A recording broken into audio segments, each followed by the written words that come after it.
Hey there, chat. Hammerhead Shark versus Cute Shark today. I got my backup today. Gura, the dancing Gura is still there. I'm not gonna remove her because I'm gonna have to look at her every single time. I can't look at Venti anymore. Looking at Venti fills me with so much disgust. Like, my eyes are getting crossed. My eyes are going sideways the more I look at her. And as a backup dancer, I also got Aru from Blue Archive because again, I won't be able to look at Venti too much because she's gonna get so annoying, and this stream is gonna be a shit show. I can already feel it. I haven't watched her stream. I know it's like 2 hours long. I don't know how long I'll be able to last through it.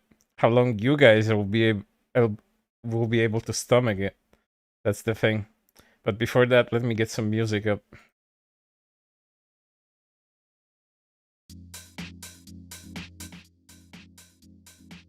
So it plays in the background. Alright, there we go.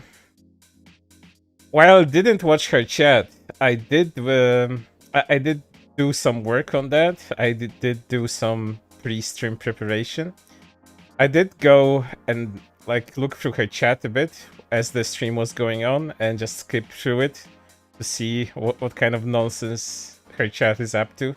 Because her chat is always a delight. There's plenty of intellectual discussion going on. No simping for Venti at all. No, not at all.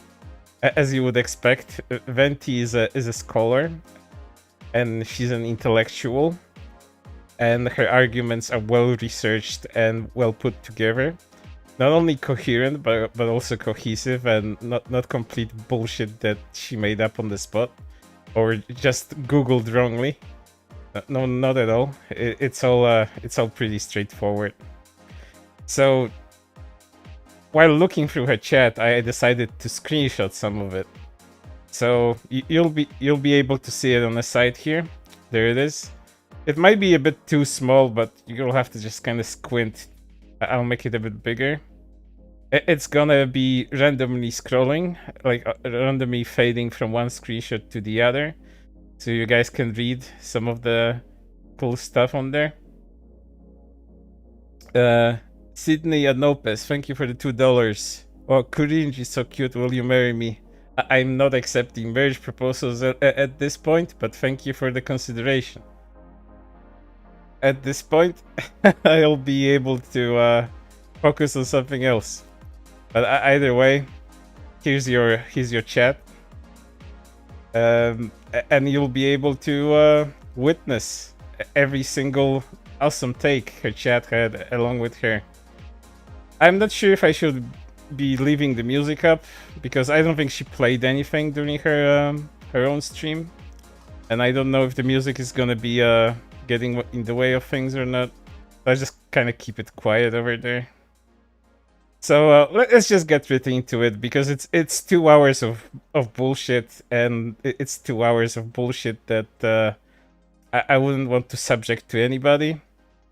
But watching it in a group should at least be a bit amusing. Also, let me get some links prepared because I'll have to have some links that involve her chat and also involve her stream. Because I do recall that she tried to deflect certain things that were labeled at her during the stream. So hold on.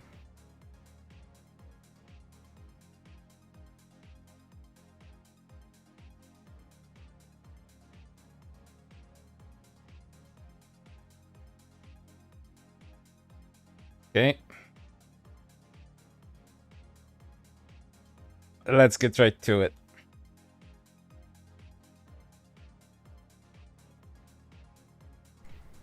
Guys, I'm only 13 minutes late. I saw someone type in chat before I went live. They said BPT as usual, and I immediately knew what the abbreviation was despite no prior knowledge of being told so. And I think everyone here in chat knows as well what BPT. I'll put the music on hold for now because it gets in the way of stuff. Dagger or thanks for the $5. Somebody tell Brittany Venti that her 15 minutes of fame ended almost 10 years ago. Well, she's trying to relive her younger years at the tender age of 26. So let's see how that goes. Wait, is my camera? Okay. It has a hard time focusing on my face sometimes, so I have to go like this, like I'm casting a spell and like controlling the camera. I have no problem believing that her camera is having difficulty focusing on that thing. It's witchcraft. Anyway, so you guys know they're at it again. The Lolicons are after me because they don't like it. They don't like it when they're told something they do is something that's unhealthy, something that's not good. And so they have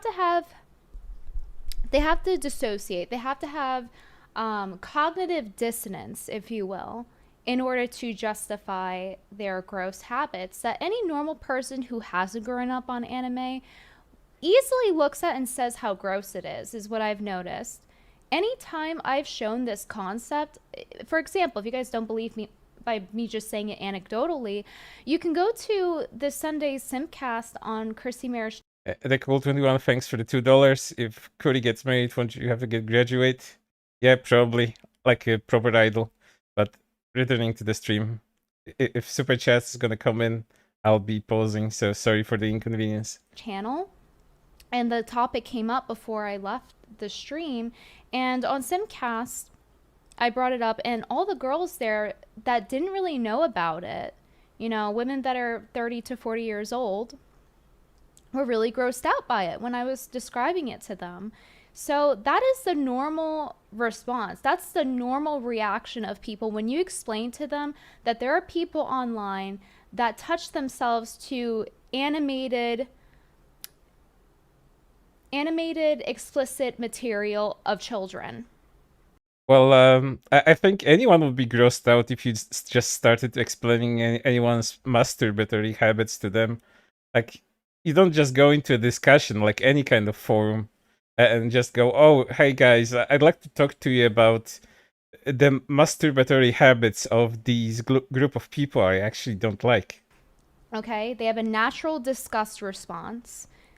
It is only the people who have been so brainwashed by anime that they will distance themselves from it and turn it into something else to justify it. And there's a lot of fallacies that you'll hear over and over. They tend to use the same arguments over and over. And this group of people in particular are very vile. They will mob against you. They will dogpile you. This happens to every person that speaks out against them, actually. Oh yeah, because, you know, nobody wants to be called a pedophile and the worst thing under the sun. How dare they fight back? How dare they defend themselves? Those vile group of people. And surprisingly enough, no matter who it is, some more than others, you know, they dogpiled me the most from what I've seen, but they do consistently mob against people. A dog deserves dogpiling. That's what I'm gonna say. And I noticed that they're more vile than any other group I've ever dealt with, whether it be anti-porn or... Mind you, the only time I saw Lolicons attack her was during the Gura shit. And it's usually just insulting her appearance, you know, comparing her to that Ice Age, what is it, a weasel or a squirrel? That cartoon character, comparing her to Hammerhead Shark, telling her she's stupid, so I don't think she's dealt with too much. But then again, Venti's modum operandi is works like this.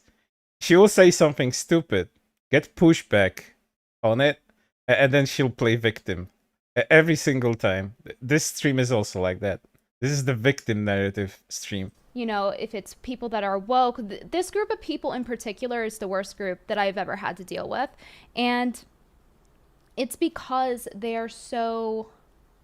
they react very emotionally, okay? They have a very emotional reaction to when you tell them that it's morally wrong to touch yourself to the idea of a child.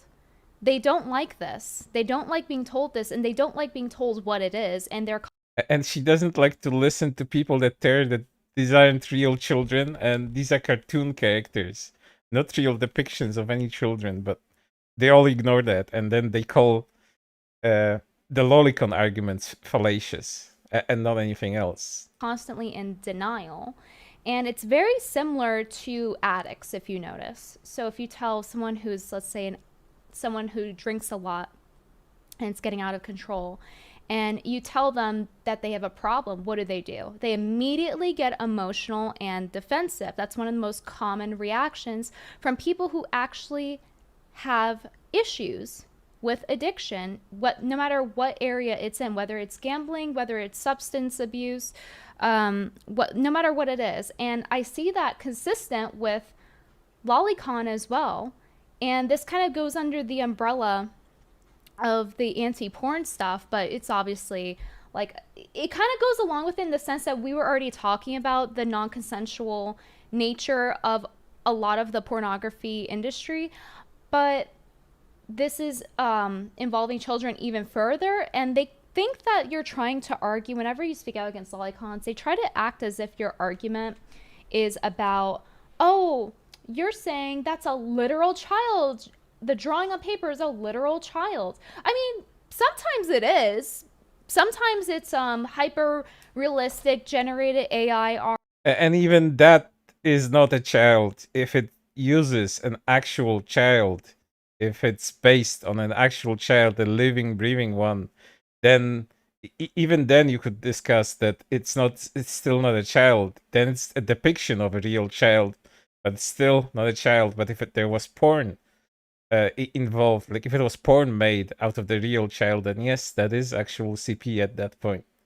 So the literal thing, she doesn't know definitions of words. And we don't know where it's based off of, by the way. You just see these random images on Pixiv all the time. They're still there. One of which is the example in the thumbnail.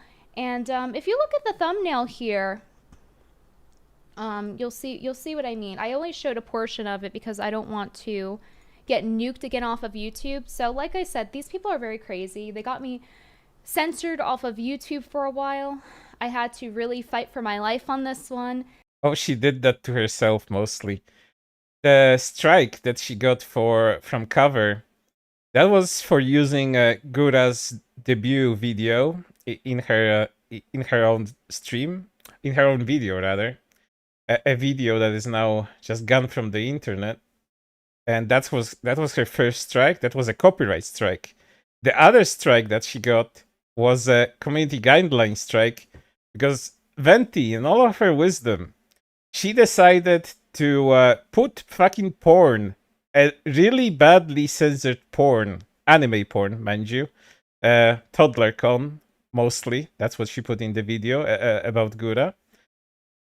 And she put that really badly censored porn in her video, and then she made the bright move of removing age restrictions on that fucking video. And I'd like to show you now, before we continue this train wreck of a stream, is what she actually, how she censored stuff in her video, and then she removed age restrictions from that very same video. And you tell me this woman is not stupid, and that she's just playing a character, she's just trolling. I can't show it on stream, but I can link you to it. So there you go. Here's a link to my Twitter account, and there you can see how professionally censored that fucking is. That was in her video, and that's the video that she decided to remove age restrictions from. Congratulations. Moving on. Just to get back on, thankfully YouTube does deem Lolicon as not allowed on their platform. And like most porn, like why would they allow lolly porn? Like would they allow any kind of porn other than those exceptional ones, like for educational or artistic purposes? Like there's videos of people fucking masturbating on this stupid website. And that's supposedly some kind of artistic expression, and that's allowed. In terms of actually showing anything, I censored it when I showed it just as an educational purpose to make people understand why that disgust. Once again, take a look at that fucking link and tell me this is for educational purposes and censored with forethought for the audience. Because mind you, Venti talks here about protecting children, and by removing age restrictions on that fucking video, she allows children to actually view that shit. Take a look at that fucking link that I posted and tell me that this is something you would show for educational purposes to any fucking child.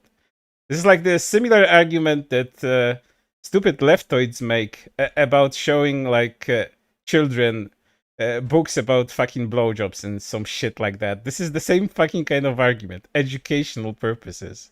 My fucking ass. Responses there because people like to muddy the waters by saying, oh, it's actually just petite women. So I have to show the example to say, no, look at this. This is not a petite. I have to show porn on YouTube in order to educate people and then remove age restrictions from it so little kids can look at it too. Woman, this is actually the body Retard. of a toddler.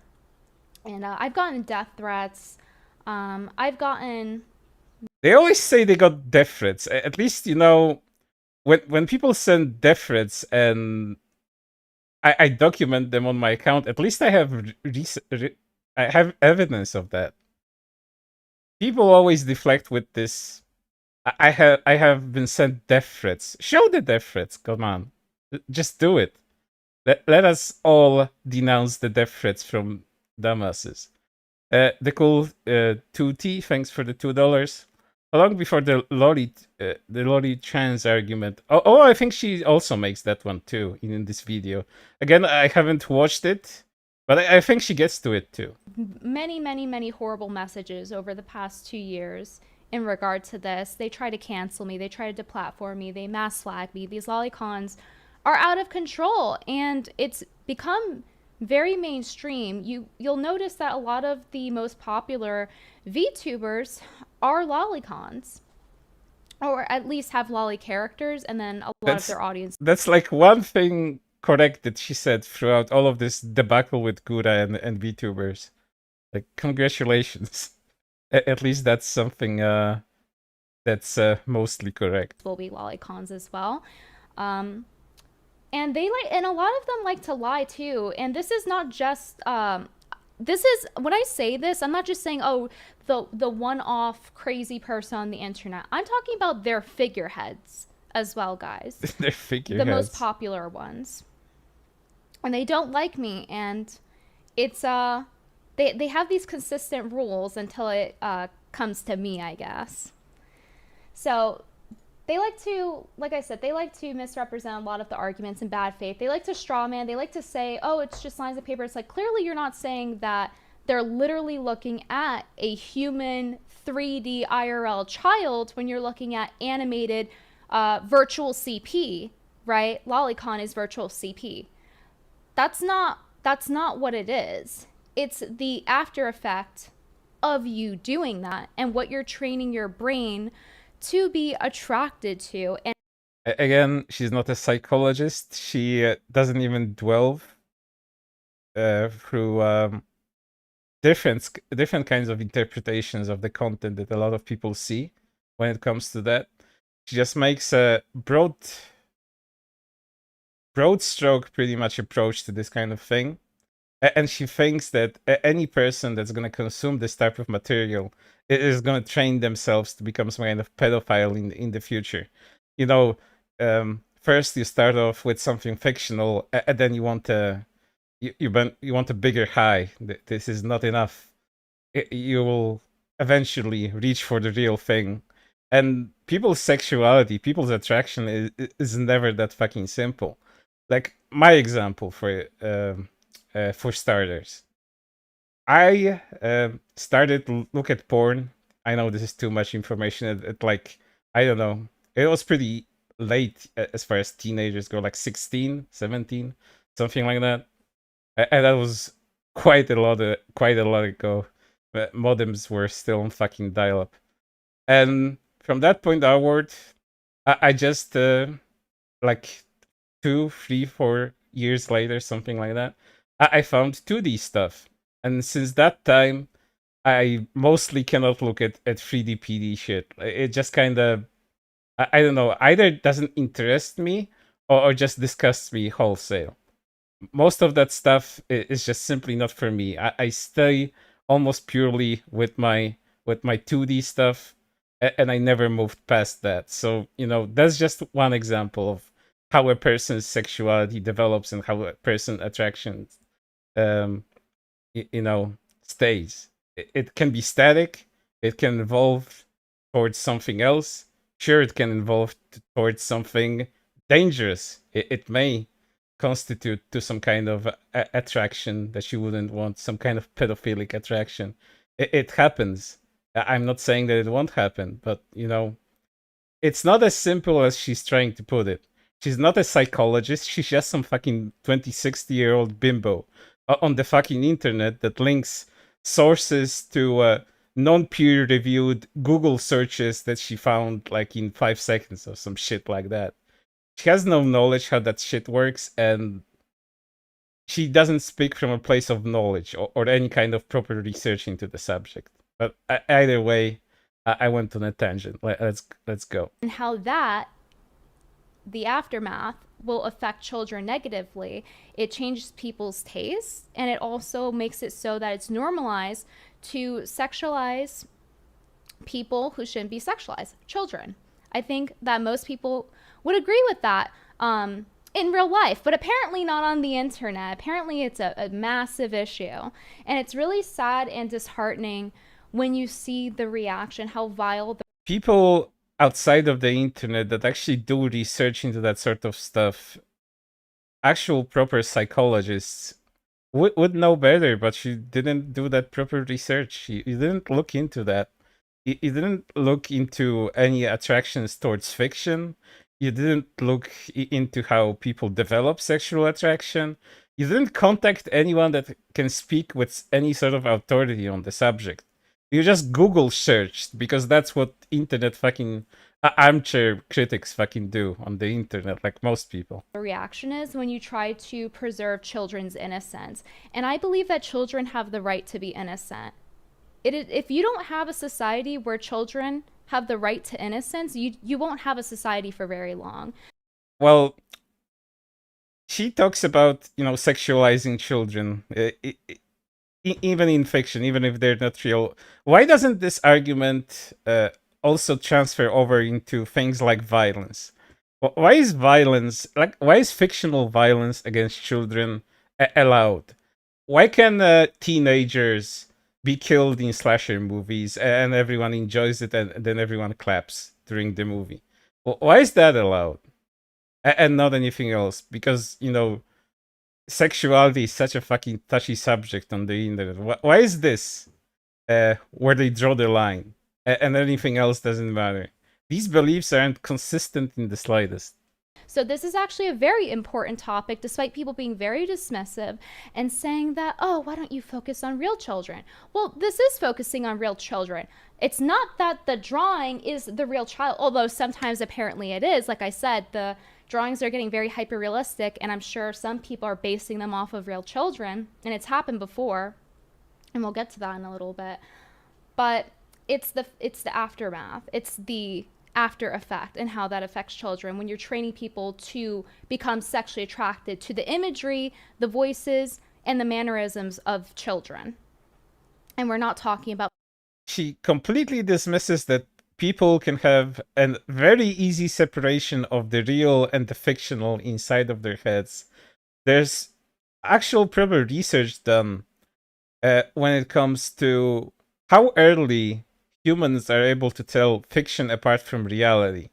And the ability to do that develops in children around the age of 3 to 5 years old. So you're pretty much almost out of toddler years. And a 5-year-old should be able to tell what's real on the screen and what's not real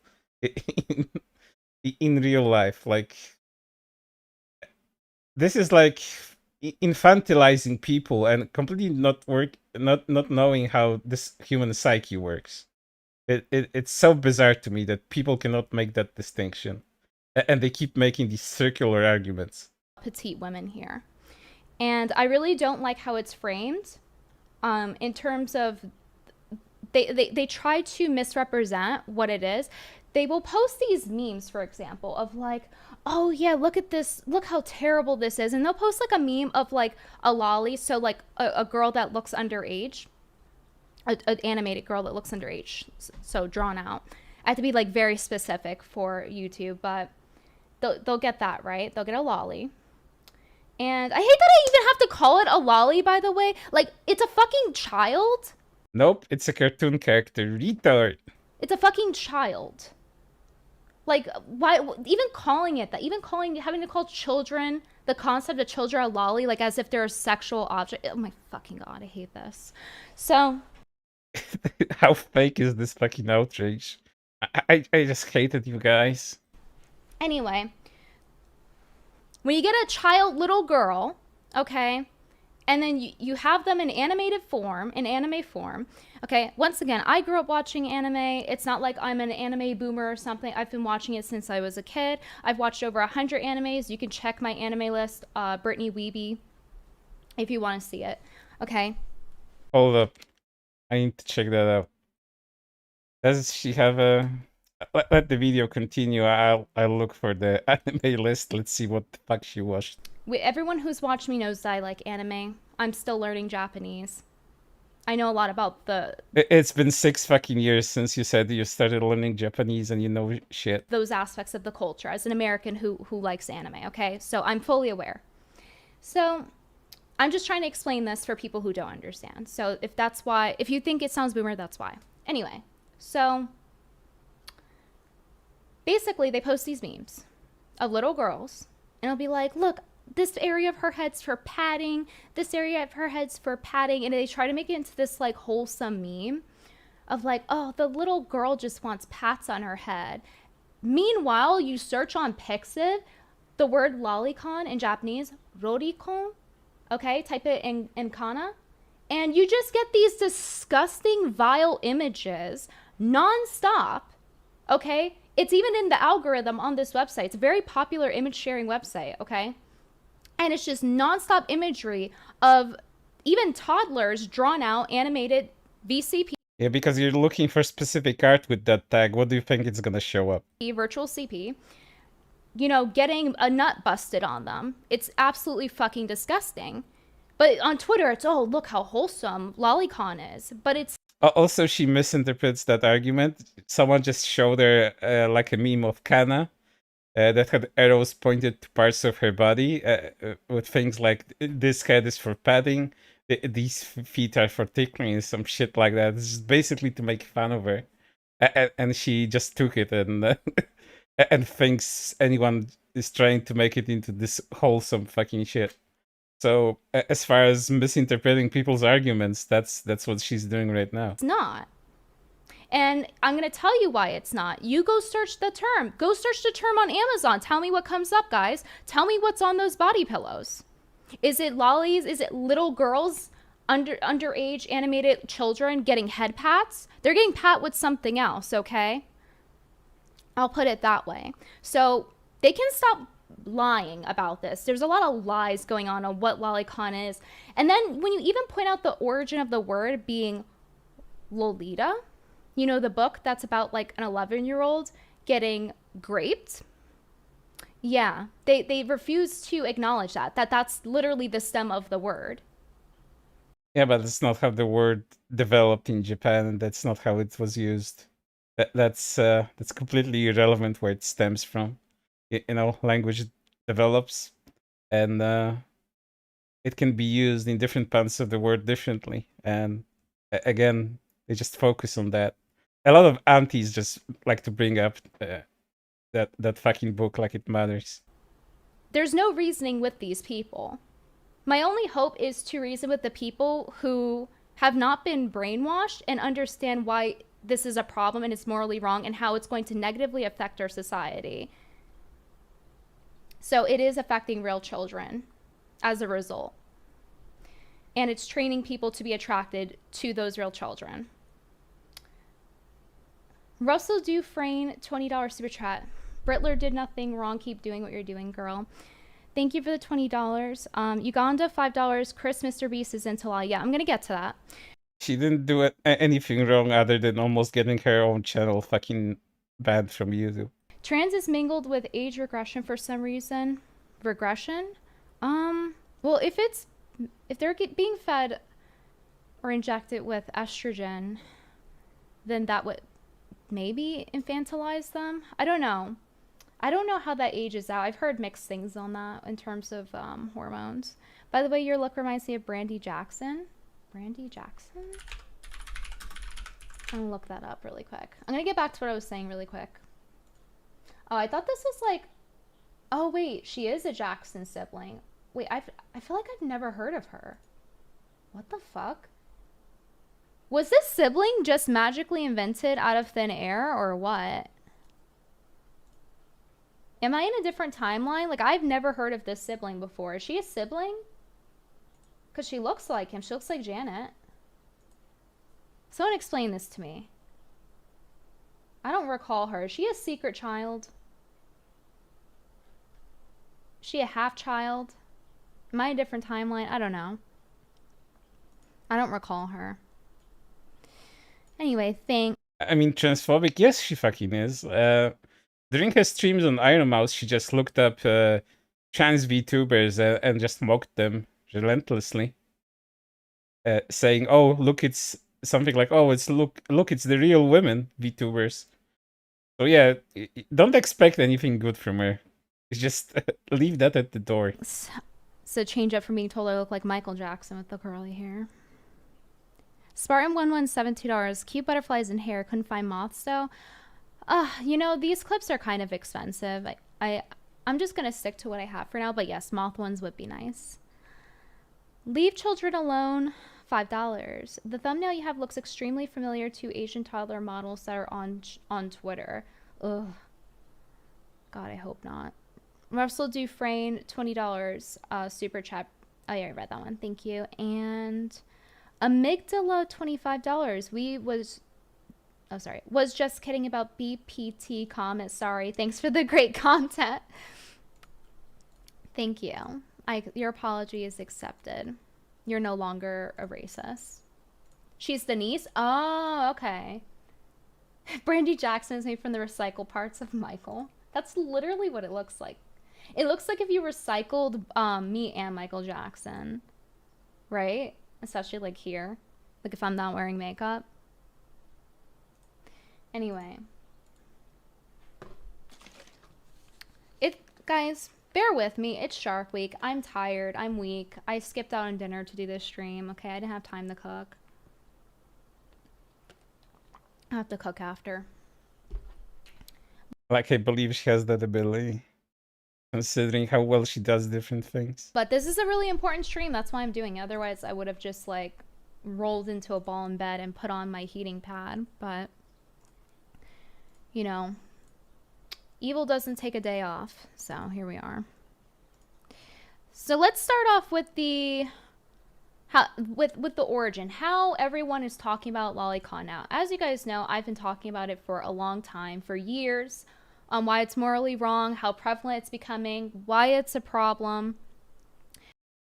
Yeah, that shit was popular before you were fucking born, before I was born. Addressing the arguments for it. And recently, Chris Tyson, who is someone who contributes to Mr. Beast's channel for all of these years, since the beginning, basically, transitioned. And hold up, Zero. I don't ever want to have a Discord server because that gives you problems and that gives you brain damage eventually. Moderating is too much of a pain. But yeah, she's gonna talk about Chris now. This is gonna be fucking stupid. And this transition happened, from what I checked in the timelines in my brief research, happened at the same time him and his wife got divorced, or had begun the separation rather. So essentially Chris, who helps Mr. Beast with his videos, let me pull him up really quick so we have a visual. Oh yeah, hold up. As you see here, there's a screenshot from her chat from the guy called Think Before You Sleep. A lot of VTubers use baby voice. Pick-a-me comes to mind. So Yeah, that's the level of what they know about VTubers. So this was Pikami him and baby with his voice. wife.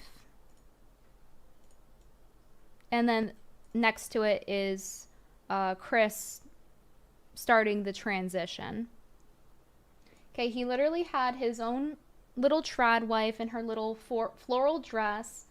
Cute girl. There's nothing wrong with him appearance-wise. You know, he's just a normal dude. And now he's transitioning. Now, why is that a problem if transitioning is up to the individual if they're 18? Okay, well, let's get to that. So, as you guys know, Mr. Beast's target audience, for the most part, I think most people would agree. Again, I don't have the demographics, all right, if you ask for source, but a lot of people that watch him are above 18, but a lot of them are children, okay? He is very much like, this is a game show type of content that does appeal to children. Yeah, that's why he did fucking Squid Game, content that appeals to children some time ago. An adult could watch it, but he does have a lot of kids watching him. And Chris is very much involved with... It always comes down to this argument, what if kids are watching? Well, why are parents allowing unsupervised access to the internet? It's no one else's fucking responsibility but the guardians. that branding. So that's the first problem, is that you have somebody that's promoting transitioning and is taking hormones to an audience of children, right? Correct me if I'm wrong. Does Chris make a big fucking thing about transitioning during the videos? Like, is this actually promoting something? Because who fucking cares? Like, the only thing I've seen of Chris in terms of quote unquote promoting anything is that Chris is happy finally be able to be himself or herself. I don't know which way this goes, but either way, this seems like a made up argument. Can seem a little appropriate. Some parents don't want that. They don't want their children to start getting ideas for something that's medically not necessary.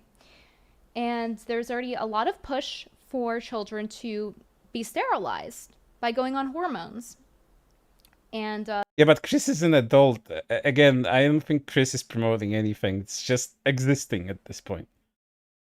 Chris is a weird person from the past content that I saw of them, but this ain't it. You're just making shit up. to the extent of where people are trying to utilize the law to make it so it can happen and the parent can't do anything about it. We've heard this story time and time again. Now, Chris Tyson and his wife, as you can see, was pregnant there. They have a child, okay? He essentially gave up his child and wife to put on a pair of panties. As I recall, I think Chris still has access to their child, like, and their relationship is normal. Again, I think she's making shit up. That's essentially what's going on here. And Mr. Beast is in a position, as everyone has said, where basically he's damned if he does, damned if he doesn't. Now, if it were me personally, I can't say for sure what I would do, because imagine that's a close friend of yours for years and years with that context. But I don't know. I would opt to probably remove him from the brand one way or another if I'm aware that my audience is children. And I know some people will hear that and think, well, aren't you just being transphobic? Aren't you just... No, you're being retarded. This is not being transphobic, it's being retarded. assuming that he's going to promote it. Well, he already does. He's already posting before and after photos saying, look, a few months after HRT. It was the photo on the right here. She's really making the argument that just because Chris is stating that they're transitioning, that this grooms children. Like, fucking fantastic. That's what he had posted on Twitter, saying, see, only 2 months of HRT. Oh, better not announce you're transitioning. Children might be watching. Look at the difference. And he has a lot of kids following him, okay? And he has a kid himself. Cute kid, too. So, you have that. And then you have this image here of Chris Tyson putting heels on his, you know, I'm going to blur this out just to be safe. Just, it's from behind. You can't see the kid's face.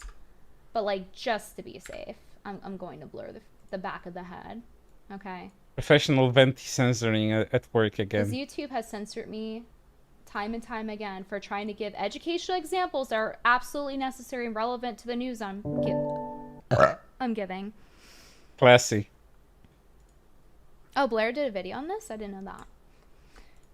So, this is his kid, and he chose to put high heels on his kid and label it as Tucker chose to slay this morning. So he's basically projecting his gender dysphoria onto his child already.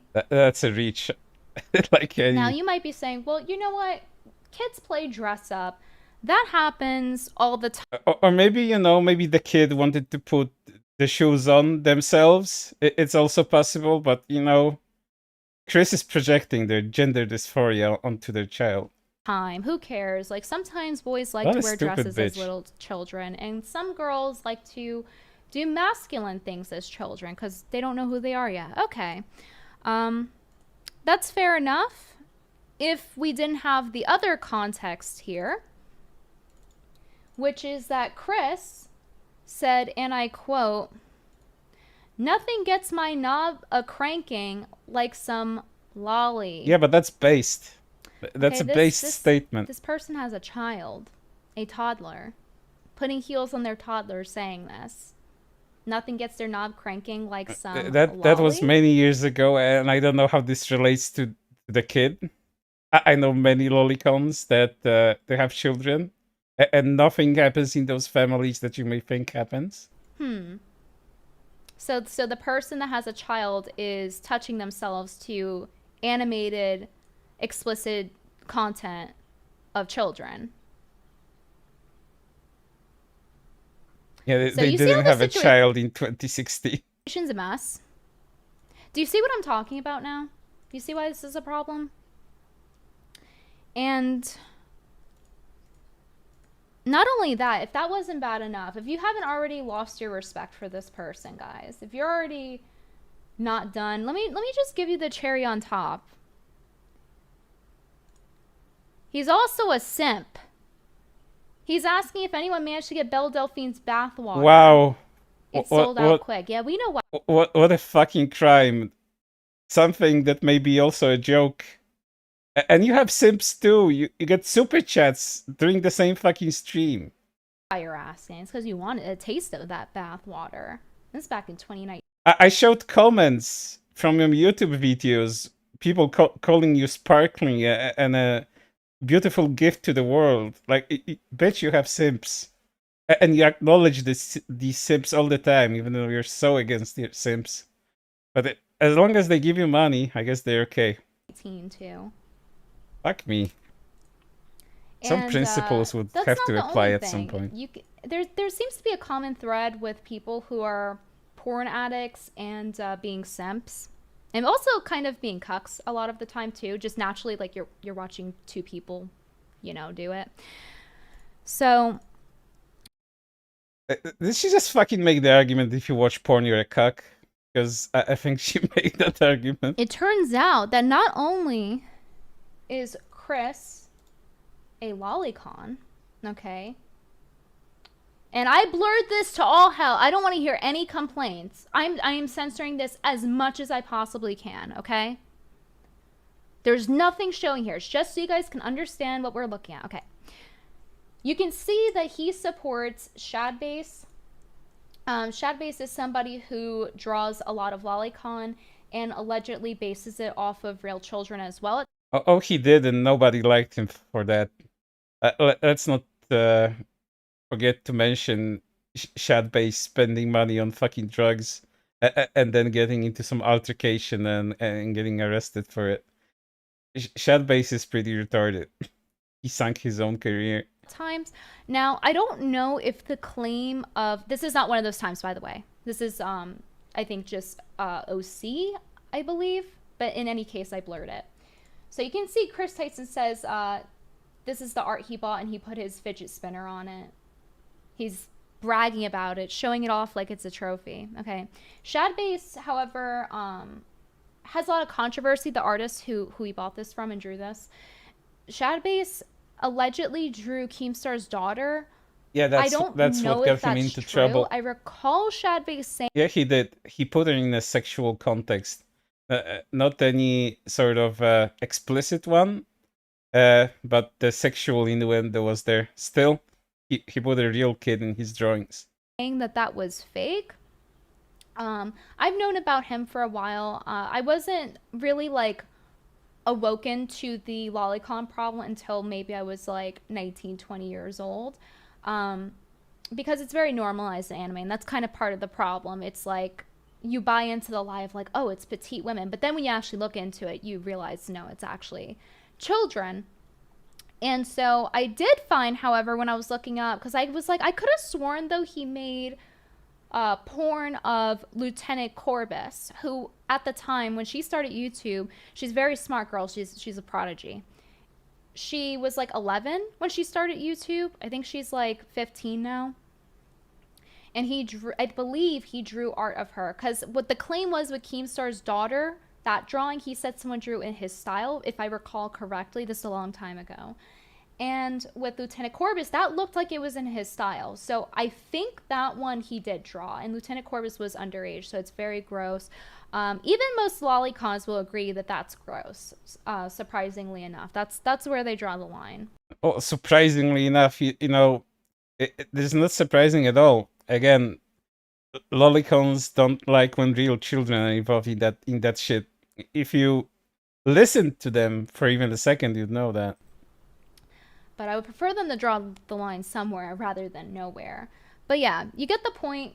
Chris Tyson is an avid lolicon enthusiast supporting an artist. Also, Discord chat again. The age of consent in Japan is still 13. That's false.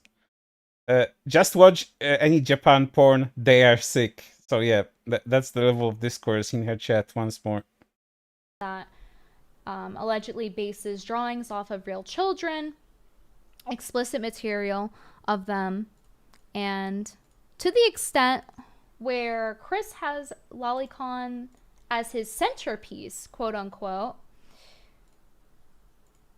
This is coming from a guy who owns a shad-based drawing and has it as a centerpiece in his living room.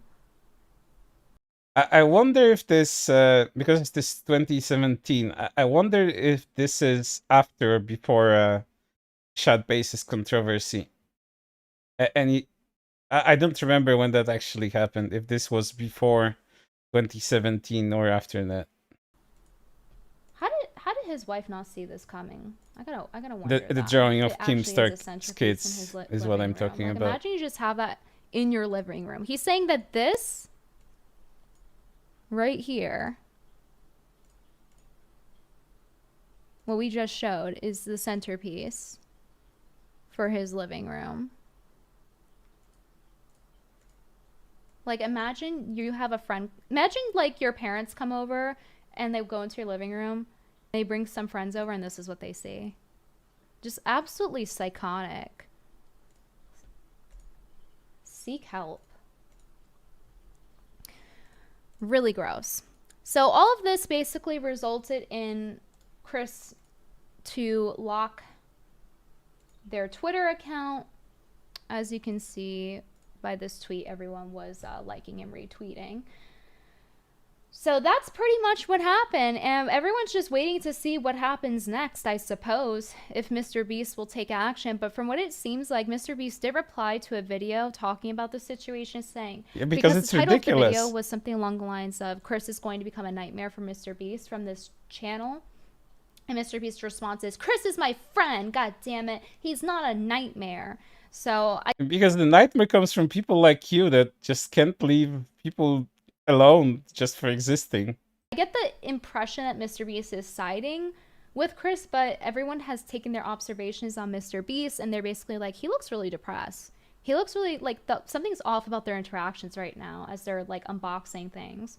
So it's a really sad situation. I really do feel bad for his wife and child, and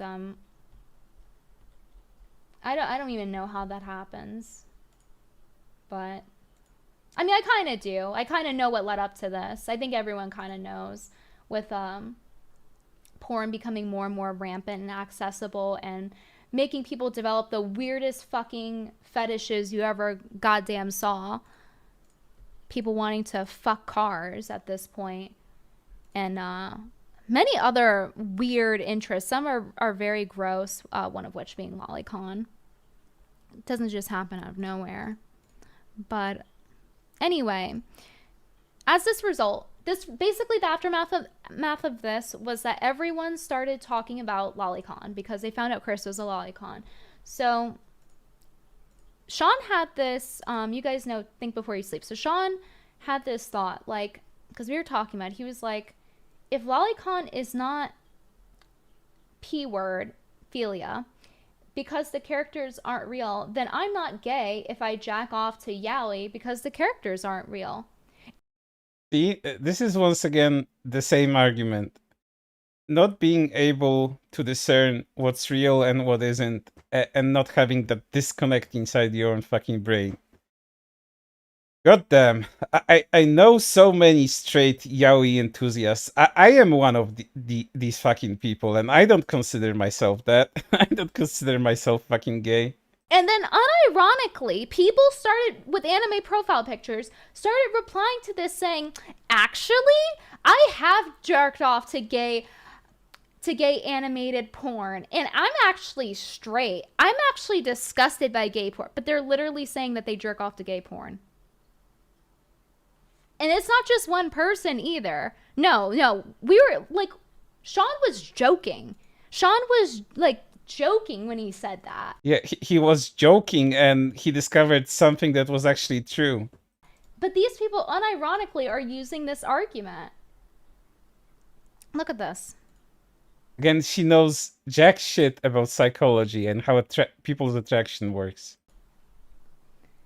Highly stylized art has no relation. Highly stylized. Don't you love how they embellish this shit? Anything to get that cognitive dissonance. Has no relation to reality, and these characters do not act like their real counterparts. Liking anime traps does indeed not make you gay IRL. Whenever I watch Lolicon, why are they talking this little voice if they're nothing like children? Like, whenever it pops up in anime, right? Because it's always in anime. Guys, I don't go out seeking it, right? I'm not, like, sitting here watching, like, Boku no Pico or something. But in regular anime, they will just slip this shit in unexpectedly. And then they always talk like this, and they're 9,000 years old, and they have a toddler body. But they're nothing like their counterparts? Oh yeah, that was just a random choice then. That's not why so many VTubers do the baby voice with their toddler bodies and face. Yeah, just no reason, right? She's once again talking about women just having a slightly higher pitched voice than a regular female voice would have. Again, it's pedophilia when the anime girl sounds too young. So, yeah, they actually will defend this and say, you know, traps aren't gay. Unironically, this used to be a meme back in the day, guys.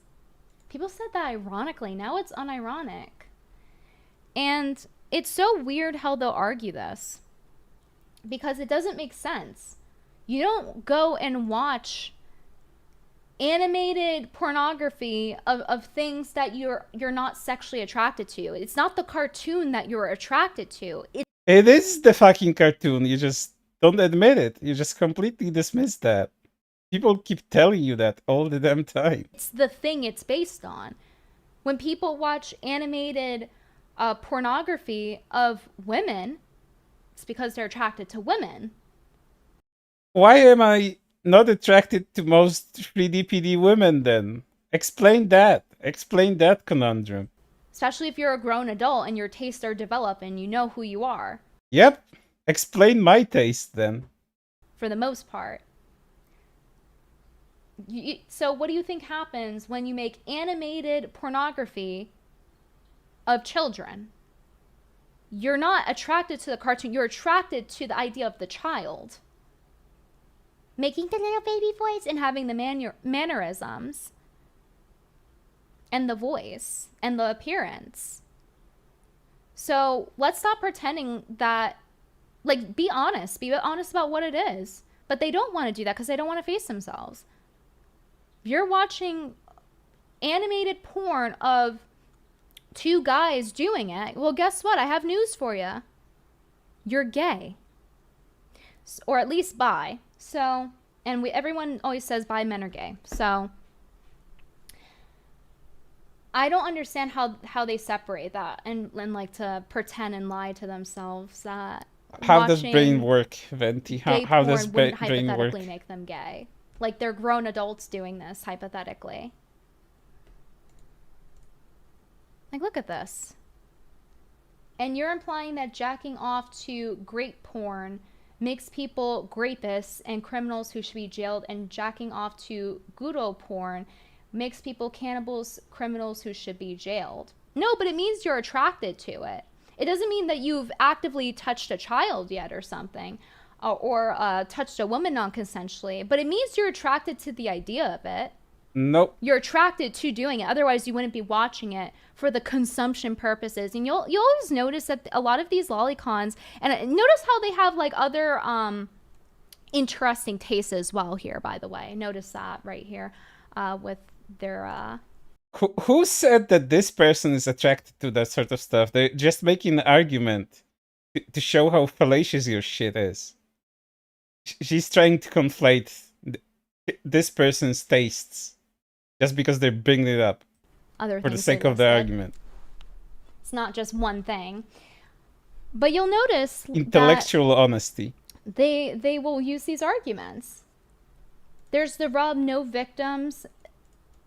The victim, first off, I mean, there's the self-harm aspect. You're training your brain to be attracted to things that are very unhealthy, very cringeworthy.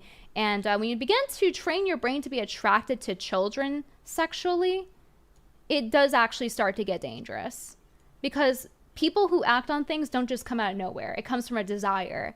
It comes from those thoughts. It's not to say that they'll automatically do it, but why go down that path?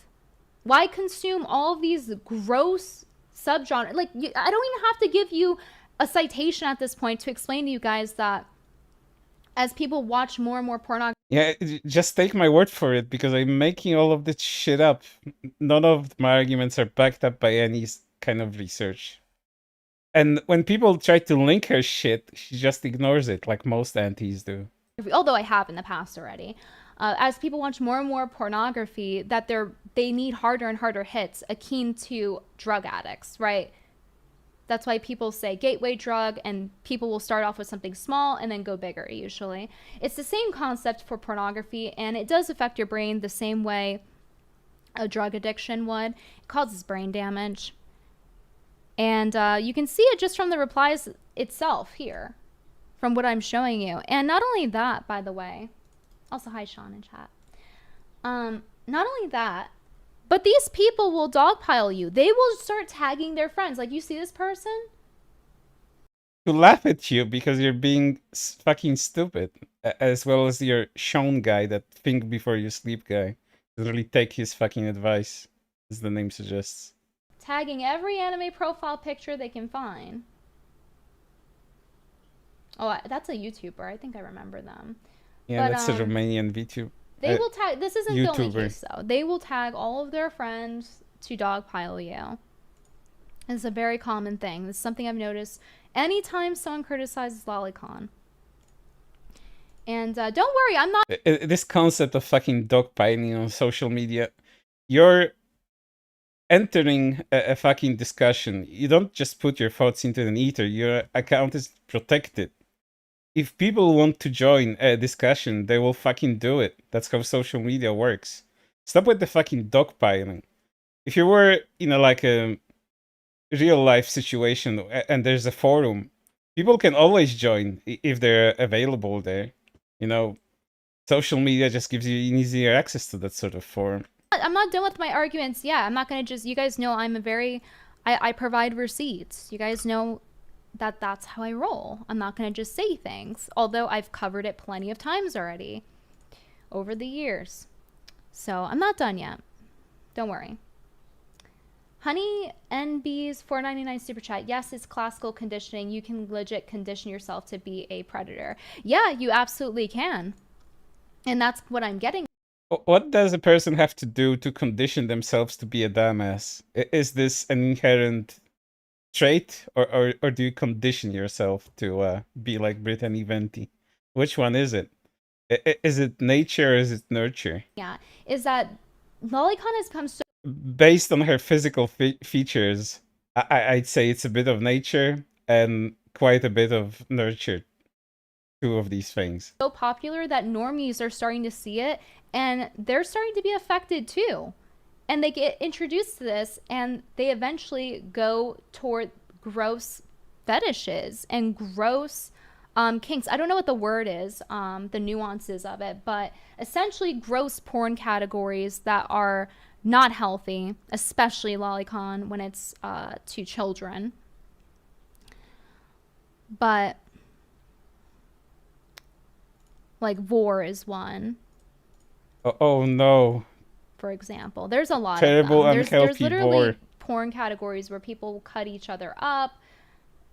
It gets really awful. People are gonna start eating each other wholesale. It's gonna lead to cannibalism. But yeah, they're trying to say, oh, it doesn't make you a rapist if you watch great porn. No, but it makes you. It shows if for example, if you're a straight guy watching it, it shows that like the attraction is there. You like the idea of it. You are sexually attracted to it. So if you're watching animated pornography of what looks like, sounds like, and acts like a child, Vor isn't just furry, but to? a lot of furries are into vor. You're not just randomly watching it. There's you're using it, you're consuming it. And they always like to say consume, by the way. That's their like little butterfly way of saying jerking off. You ever notice that? It's always like, oh, the consumption of Lolicon. Like, they love to distance themselves as far away as possible. It kind of reminds me of the OnlyFans girls that are in denial about what they're doing. Like, there's girls that own that it makes no and sense. just say you can say jerking off and you can say consume. It doesn't make the word any or more or less innocent or anything like that. You can be a porn consumer and it still can mean you're either just watching it or jacking off to it. There's no distancing yourself from it, as she's saying. are like, yeah, that's what I do, like Leanne Star. Just nitpicking shit. But then there's other girls who are coping and will call it art and just things that don't make sense. Consume is also easier to tap than jacking off all the time. It's because they're in denial about what they do. They call it modeling. And it's like, well, you're modeling your asshole real well right now. Putting things in it. But the cope is unreal. But that's what it reminds me of, honestly. We're not even an hour into this, and I'm so annoyed. And the hypersexuality has been a real issue in our culture, and it's progressively getting worse. And I think this is why Lolicon has become such a problem, basically. Technically, it's art. You can say it's technically art if you wanted to talk legalities in the United States. However, I would argue that children have the right to innocence. That has nothing to do with anything because it deals with nothing that's related to actual children. And innocence, it's just not it. Like, you don't show this stuff to fucking children. Their innocence isn't affected by anything. And the right to not be sexualized. And I don't think it's anybody's freedom to sexualize children. So that's actually how I would distinguish it from art. Because art has multiple case uses, as multiple goals. She really likes to make that argument. It's no longer art if you jack off to it. Lady, people decide what art is and what kind of value it has. Either the artists themselves can decide that, or the consumer of that sort of art, the viewer themselves, decide if it has value to them as an artistic work. There's no council sitting anywhere. There's no legal argument to make here if it's art or not. consumed for Other than, you know, obscenity shit, and obscenity is bullshit in itself, because anything can be obscene as deemed by a big enough group, and that's why part of the Protect Act was thrown out, because of the obscenity shit bullshit there as well. multiple reasons. Pornography is only consumed for one reason, and that's to touch yourself to sexually gratify someone. There's really no other objectives with that. So I don't really believe in the whole art defense. I am pro freedom of speech. She really doesn't believe that pornography can have multiple uses, as she tries to explain that doesn't have. I am 100% pro art. However, I don't think that this is under that. So when I'm saying I believe art is freedom of speech, I'm not saying that Lolicon is freedom of speech. I don't think we should have the freedom to victimize children. And that includes openly training people to be attracted to them. Like, where do we think that's going to lead us exactly? What would be the benefit of that? And if the artists, if you're like, oh, but what about the artists that draw it? First off, I'm not particularly concerned with someone who draws content of children being touched and who they're drawing it for. But I will say this: why can't they just draw adults? Right?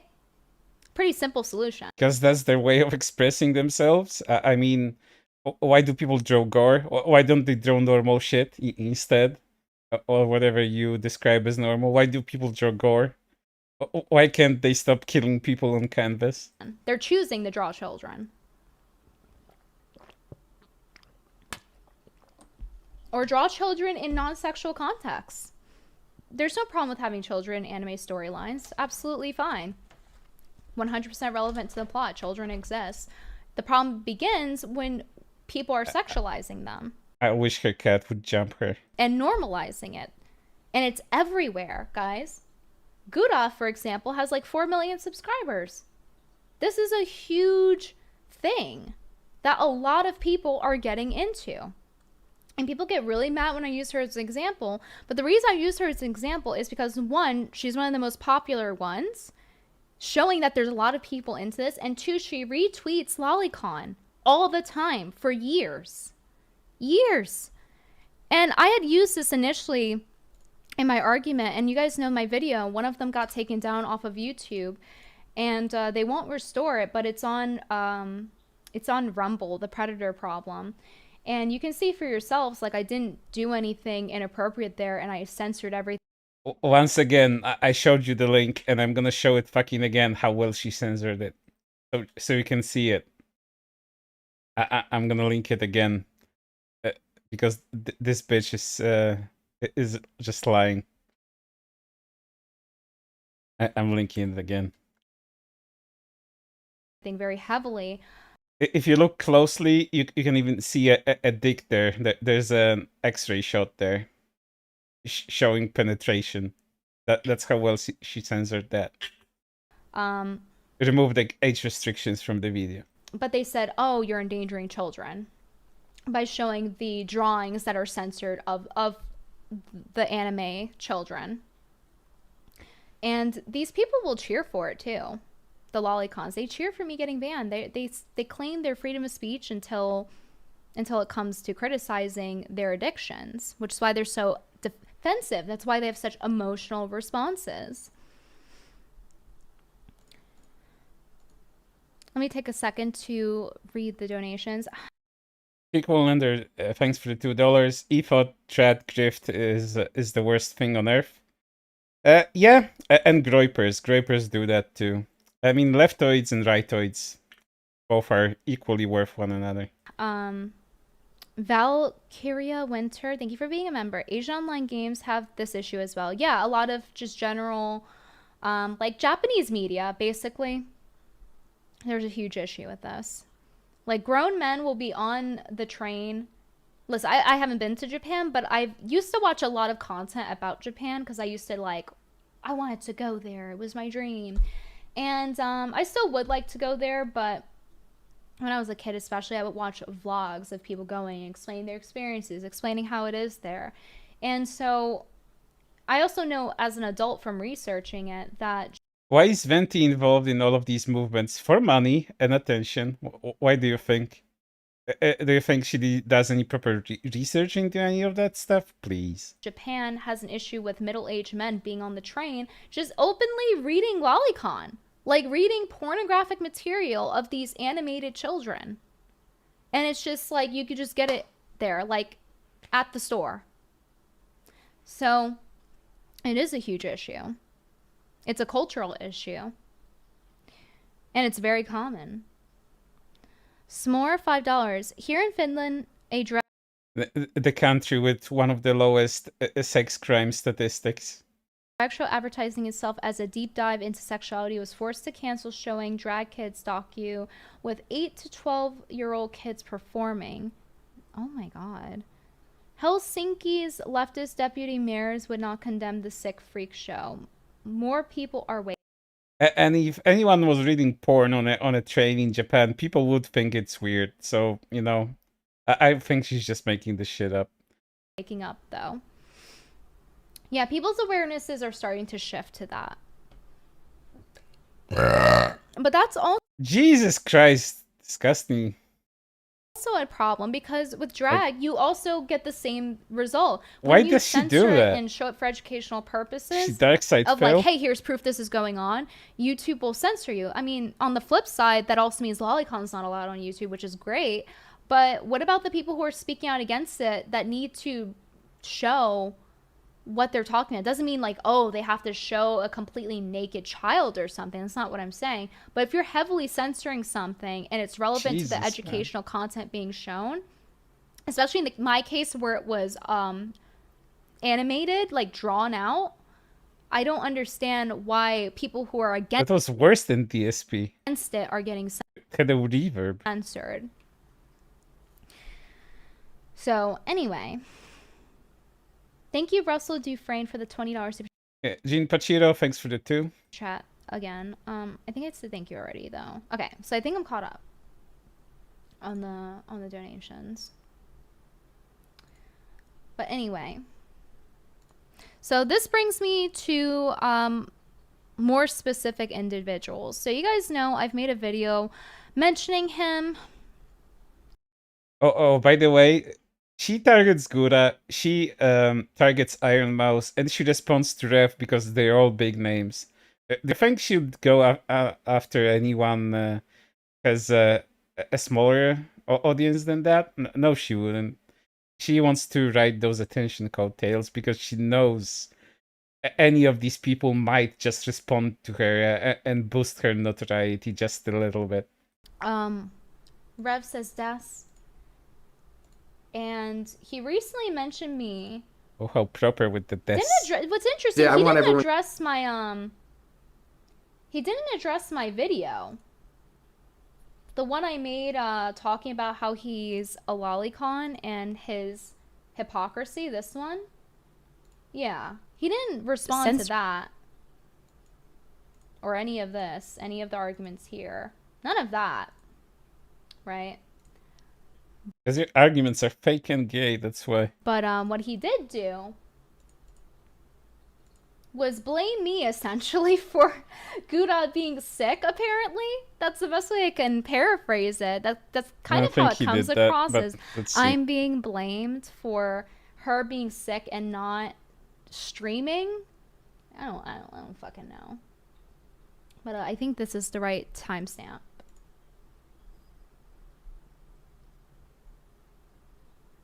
To be able to make content. But at the same rate, I'm not going to feel sorry for you in a situation like this where you made a hit piece on a completely innocent person and slandered their name and their company. I don't feel sorry for you at all. But so he's supporting my Shosho Dupers, thank you for the 10. Brittany is the epitome of brainwashed influencer, where she says nonsense, but her appearance is what makes people bend the knee. Plus, the fact that she has the apparently belch on stream is beyond me. Yeah, she does that, and you describe her in a very accurate way. But either way, back to the video. deplatforming He said, you know, I would, but you actually criticized my child waifu. Like, she's not literally a child, the voice actress, but like the character. She really likes to character assassinate people and just put words in their mouth. Like, it just makes construe arguments all day. The voice in the presentation is of a child, that of a child. So he's clearly still butthurt about that like 3 years later. And he decided to just now address the strike. In my Because you keep talking about it. You can't shut up about it. video getting taken down. And he claims I slandered her. Oh, really? That's interesting. Why isn't it that he gives examples of this so-called slandering? You know, You called her a child before and said that she acted like a child. That's enough. Just that would be enough to make an argument. Let's not forget that she called her pedo bait and her fans pedophiles. So I think that counts as enough in terms of slander. all these lolicons are getting on my case for criticizing Gouda for promoting Lolicon, not only acting like a child when she's streaming and doing Again, acting like a child. How? the baby voice and purposely mispronouncing words to sound more like a child, having childlike mannerisms with the avatar, literally has the body of a toddler with the avatar and the face. Retweets Lolicon on Twitter, like explicit content of this child-looking character who acts like a child, and I'm just slandering for giving my opinion on that. I gave receipts for everything I said. Having an opinion is not slander. Like, I don't know where he learned about free speech from, but me saying that that's gross and it's morally wrong and it encourages the normalization of sexualizing children does not mean that I am slandering Gouda or Hollow Live. So how come these people are not giving me examples of where I slandered? If any, ironically enough, like, is that not closer to slander? I gave my examples for what I said in these instances, and I gave my opinion. If I say someone's gross, Japanese laws would likely be a lot more strict on this, and she'd get into trouble if she was even remotely close. and what they're doing is gross, that's not slander. Especially when it involves children, conceptually, being attracted to children. Okay? That's all he does is just like, he's Guru's #1 simp. And I went over. She didn't even show anything that he did. She's just talking shit without backing anything up. For this in my video already. You guys can go watch it if you haven't after the stream. It's this one. Right here. Being attracted to children is being normalized. And I address a lot of his points there and clarify a lot of things. But all he does, and in that video too I show it, but here again, it's just the nonstop simping. However, it's so gross. We all know that it's not just health concerns that lead to stress when you're someone like Gargura in a position at the top of the industry. You get a lot of attention, including negative attention. In this case, less than a week after her return stream, she announced in collaboration with Hololive a drop of her body pillow, the official body pillow celebrating 4 million subscribers. It was something that really got a lot of attention and a lot of support. It was something a lot of people Thank you, Sasha Lamore, for a 10-hour super chat. were waiting for. Venti is However, right. this event was muddied down by something that she's faced all throughout her career, and that is antis. There were hundreds, if not We're called aunties, guys. We're aunties. Like, we're the... You know what this is? This reminds me of the whole, like, vanilla thing. Like, you know how vanilla's become a slur? Like, if you're normal, you're the weird one now? That's essentially what this is. It's like, oh, you don't jack off to animated children? You're an auntie. It's like this new slur that just dropped. You're an auntie. not thousands of antis coming out of the woodwork to call her once again a pedo. Yeah, I'm proudly anti-sexualizing children. That's right. Over the design of this body pillow and accused CoverCorp and Hololive of selling literal CP and all. Yeah, but he'll say literal with the CH. Literal. I don't know if that's a shit post or whatever, but he says that about what I say to it. And I'm not saying it's literally a IRL child here. Oh, you're gonna try to catch someone on their pronunciation and when she says Gorogura for like the last 3 fucking years or so, and only recently she started to pronounce it properly from time to time. That's not the argument, but it's, you know, he has to straw man. And never actually address my other arguments at all, ever. Because they're dog shit, that's why. Which is why he didn't address my video. Where's my attention, Rev? Why don't you notice me? Why don't you properly notice my arguments? It disproved what he was saying. But, you know, he'll continue to say I'm slandering her. Anti-vax literally radical leftist language, yeah.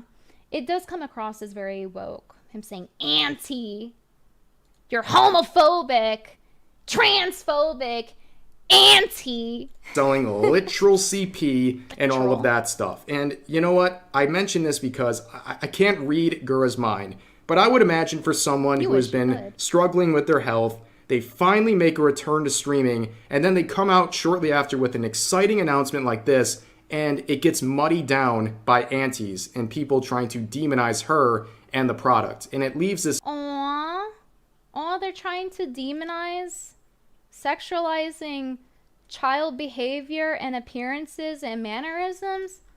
Aww. Oh my god. That's so demonic. You know what's demonic to me? Sexualizing children. That sounds a little more demonic to me, if anything. The way she raises her voice, how her outrage, it's just so fucking fake. Jesus Christ. Like, she really doesn't fucking care. She just fucking pretends. Oh, but you're like a lolliphobe. You're an anti. Oh my god, didn't you know Gura had like a cold or something? You're not allowed to tweet about my waifu when she has a cold. I'm her simp. I give her money. Dean, you're not allowed to do that. You're canceled. Bad taste in your mouth. It has to, right? And it's these external stresses that really add up. And there's one other related case that... By the way, you know what's so interesting about him saying that I slandered her, by the way? And by the way, notice how he switches to me after that. Essentially, the implication here is that I'm to blame, that she's not streaming as much. I'm to blame that she's sick or something. Okay. You know, I didn't send a hex for that one, but I'll take it. No, I don't actually wish anybody, like, unwell, but I think what good... everyone fucks up her name. Some people go Gaugura like that. It's really funny. But, Gura, like, is doing something immorally wrong. And I do think that she should stop. I will say that. But you know what's interesting about him blaming me for slandering? Yeah, she has a king of the chat thing going on. No simps, by the way. Like, literally lying. I never slandered Hololive or Gura. What's interesting is that, as I showed in my video before and talked about many times, Hololive themselves, the company who owns Gura, filed a copyright strike against me for giving my opinion. For giving my opinion that it's gross, that the Lolicon thing is gross. Retweeting Lolicon explicit content of animated little girls, children, is repulsive. Yeah, they tried to censor me, okay? This is back in 2020. YouTube sided with me, fortunately, and I didn't get a strike, but they tried. Her company tried. Okay, guys? So he wants to talk about censorship? They should try harder. Oh, that's interesting, because YouTube sided with me. It looks like... They should try it like Niji-sanji tries and go after someone properly, but Niji-sanji went after people that did nothing. She did plenty, and she's still doing it. I didn't actually censor. Not that there's a law, but I think it's pretty obvious to anybody, regardless of if you're a lawyer or not, that I didn't slander this Lolicon. And prove it. If I did, prove it. Please prove it, because I have yet to see the proof. All they keep saying is slander, slander. So where's the proof? Where's the proof then? Why are you... Your opinion is slander and defamation. That's enough. lying? They will do anything to cover up their disgusting habits. Why does she keep talking that anyone's trying to cover up anything when a lot of lolicons are just out in the open about everything? This constant deflection that anyone's trying to paint it as anything other than, you know, like liking cute little anime girls. I don't think she knows how that works. And you know what's interesting about that, by the way? I don't think lolicons are trying to cover that they're attracted to lollies. This man is anti-censorship. He claims to be anti-censorship. Look at this.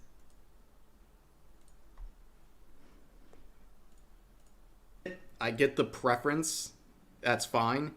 But I don't really like any form of censorship. I don't know about you. Any form. This thing where people, they don't like the idea of having multiple outfits or toggles to turn off outfits. Like, if you really like these, you can like. So, any form of censorship.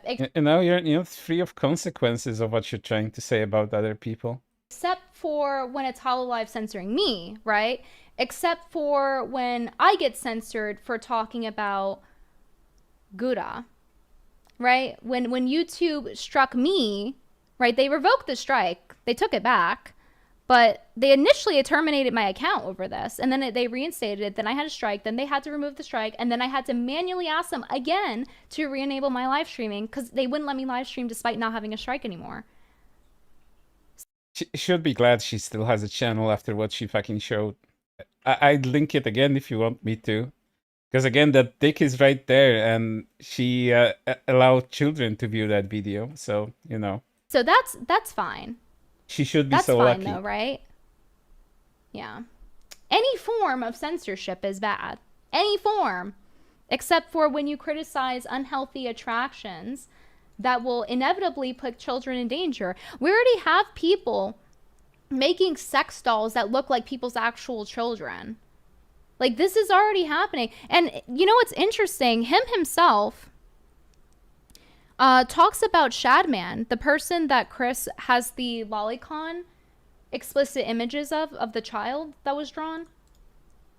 Because Shadman sometimes does OC, like meaning not based on a real child, and then other times, allegedly it is. That's why this stream is called The Victim Narrative, because it's all Venti is doing right now.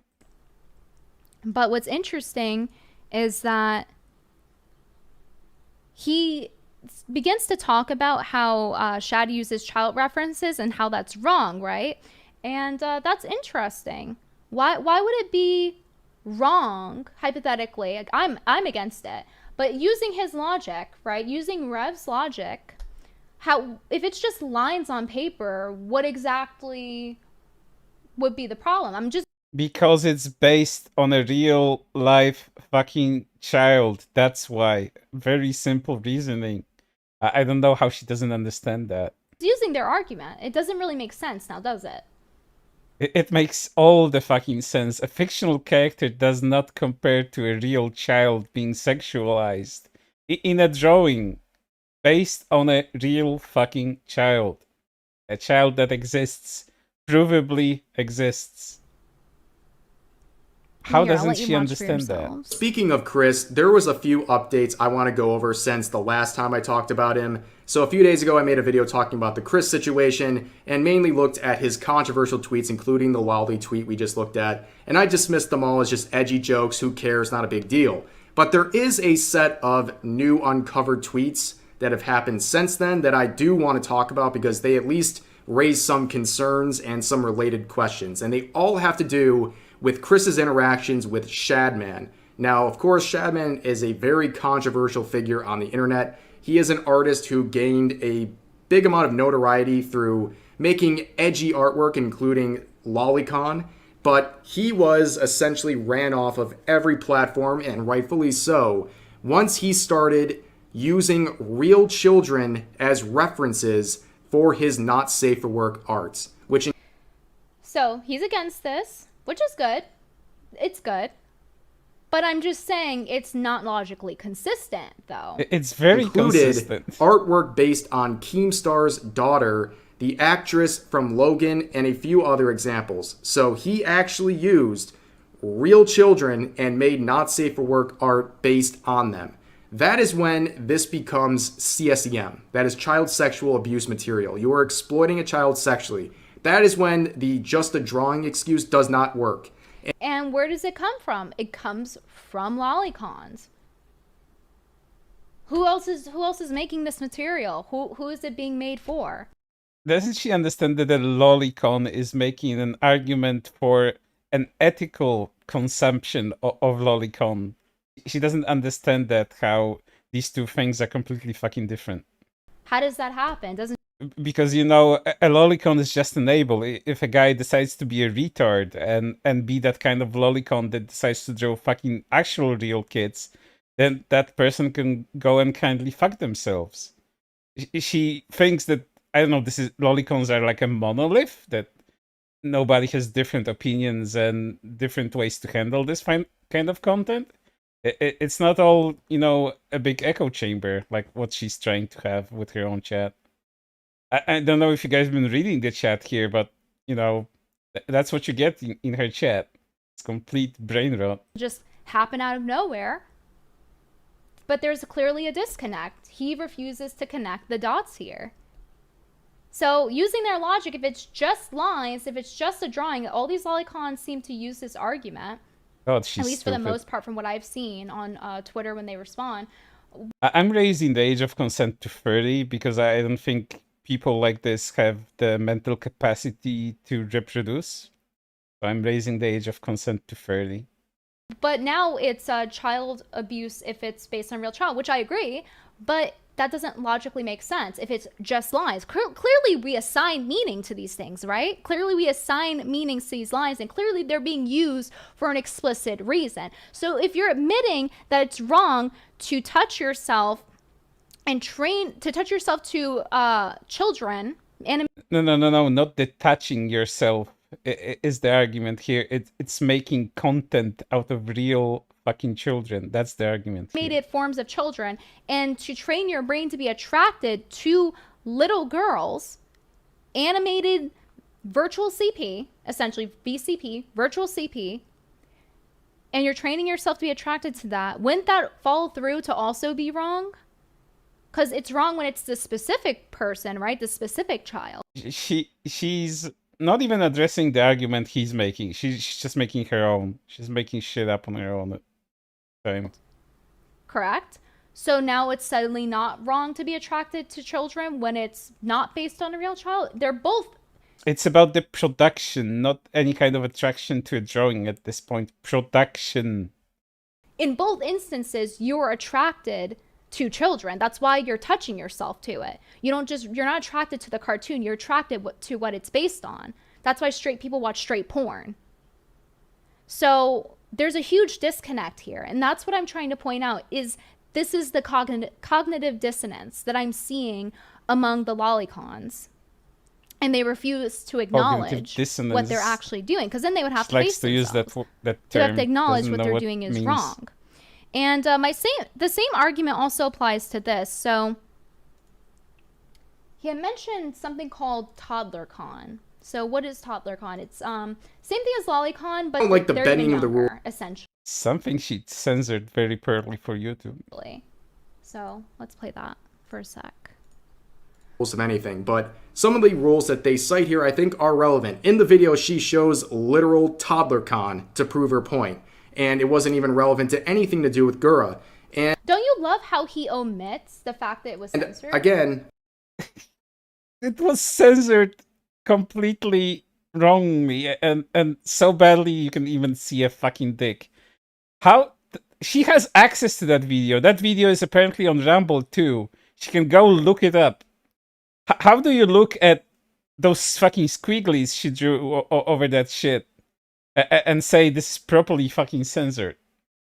She almost nuked her own channel.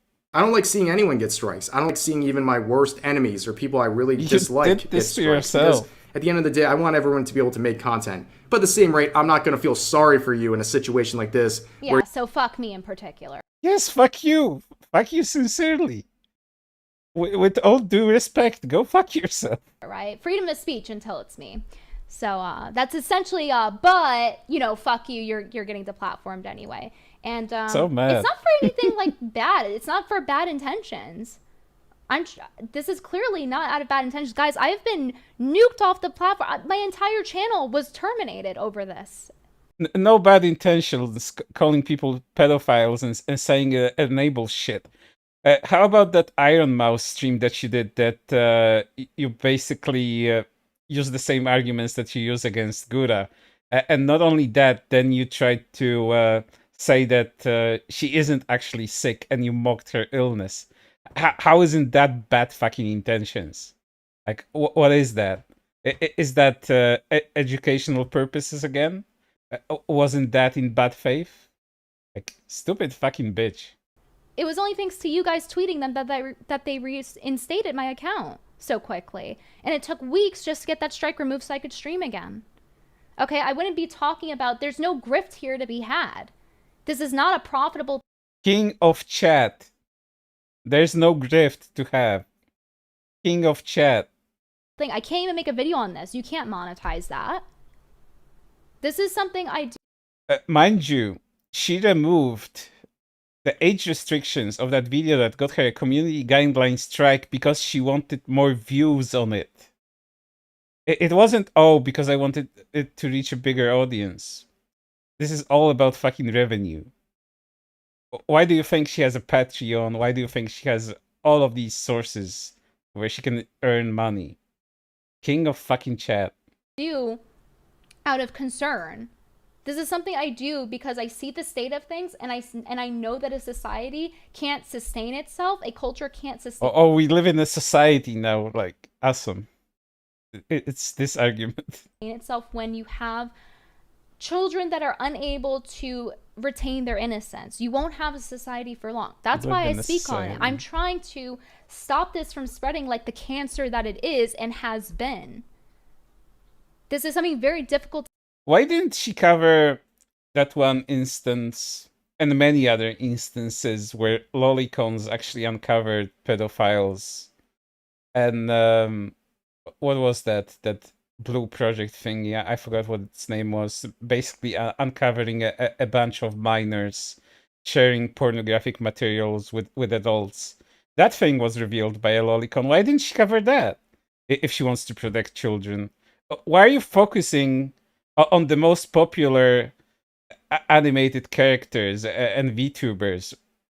Is it because you care so much, or is it because these are the things that give you notoriety? And that other thing isn't as popular to talk about. Even smaller fucking channels that are made by aunties covered the blue project thing, but you didn't. How is that? Why didn't you do that? Oh, why? How mysterious. To speak on. YouTube has censored me countless amount of times for speaking on it. Okay, but anyway, back to what I was saying. He basically says here that I talk about toddler con. He conveniently omits the fact that it was very heavily censored. She keeps saying that. The only thing showing was the drawing of the toddler's face. It's not a real toddler. It was based on, it was animated, okay? And it was... You're showing porn on fucking YouTube. How did you think this was gonna pass? There's, again, I had personal dealings with channels that covered eroge, you know, Japanese erotic games on YouTube that censored everything. Didn't show anything, absolutely anything sexually explicit. And whatever was even showing the slightest hint of even covered, like breasts or shit like that, was censored with a huge black bar. What she did to the thing that she put in the video is just like childish fucking scribbles, and she missed a fucking dick penetrating a toddler, an animated toddler, and she removed fucking age restrictions from that video. How is she so stupid? This cannot be a fucking troll. She's just dumb. Censored, and the only thing I showed was the drawn face, okay? And there was nothing to ban there, but YouTube decided to take it down. Again, you could see it. It's called the Predator Problem, and it's on Rumble if you want to see it. But So dumb. to address the toddler con Her point, fans are nothing more than 40-year-old pedos looking to exploit the literal child that is Gargura. And of course, I don't like the bending. and also really quickly, don't you love how he conveniently will stop using the argument about, oh well, you know, why are people surprised about the body pillow when Gura retweets Lolicon all the time? Now conveniently he's retracting that argument. He just made this argument. I addressed it in the video. The normalization of being attracted to children. Because Gura is not a child, Gura's character is not any sort of child. It's not retracting anything. It's very logically consistent. But you just don't understand it. That's so simple. Made a video responding to him about that. And he's basically saying, oh, how could these people be shocked? You're shocked? Gura retweets Lolicon all the time. Now suddenly it's, oh my god, how did you come to the conclusion that predators might like this content? Oh my god. No, I'm gonna find it. Because it's actually unreal how he will conveniently use the evidence that I'm using to prove my point and then retract it when it's convenient. He's so Just dumb. out of convenience. It's crazy. I'm repeating myself like a broken record, Let me but pull up so my does video. she. Not a bunch of bloodthirsty.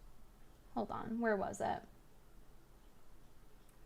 Literally dedicated an entire segment to him simping her. I think it was somewhere around here. But, okay, so you can see here that, Gura, on the official Twitter account, okay? This account is the official one. And she is retweeting her character, her child-presenting character who sounds, acts, and looks like a child. The voice actress over 18, but the character presents as a child. In a kindergarten outfit. No, grade schooler. You uneducated hag. A Japanese kindergartner outfit. Okay? And on the right, you can see that there's Lolicon being retweeted. Now it's censored, but She's so fucking worried. She tries to hide it even more because she knows she might get into trouble for it again. what was censored was explicit of the same child character. So I'm not exactly sure how he's able to have such a moral high ground on Shadbase when you're supporting Gura doing this. Because, you know, an adult can cosplay as well. It doesn't mean they're a child still. Doesn't matter what clothes they're fucking wearing. But he'll conveniently retract that argument. Oh my god, how could you come to that conclusion? Let me see if I can find it. Is this it? He's saying it's not Is cool with Lolicon Here it is. and Lolly. And people are like, oh my god, this is so gross and sexual. The cool 21, thank you for the 2. How do I become king of your chat? You're all kings of my chat. You don't have to donate to be king of my chat. Like, dude, huh? You're wrong, you're wrong, you're wrong. She is cool with Lolicon and lolly things. She is not only very arguably a Lolicon herself, she has made it very clear that she is catering to and completely comfortable with those related communities. That looks like a child, bruh. What the F? You cannot be saying this isn't pedo stuff. I just did. So, conveniently, as she's retweeting Lolicon all the time for the past 2 years, he's like, how can these people be mad at her for having a body pillow of her child character going for people to buy and cuddle with? That's not sexual. No. She doesn't understand the argument again. Rev is referencing people that apparently followed Gura for such a long time and didn't know she was a lolicon. So how the fuck are they surprised now when she retweets things like this? They should have known better. And she just doesn't understand that because once again, she has no idea what she's talking about, and she did no research into it, and she just misconstrues what he says. Okay, if cuddling is not sexual, then cuddle your homies. Cuddle your homeboys. Tell me if I do. I cuddle my fucking best friend whenever I visit him. I cuddle my homie. Why can't you? Because you don't have any homies.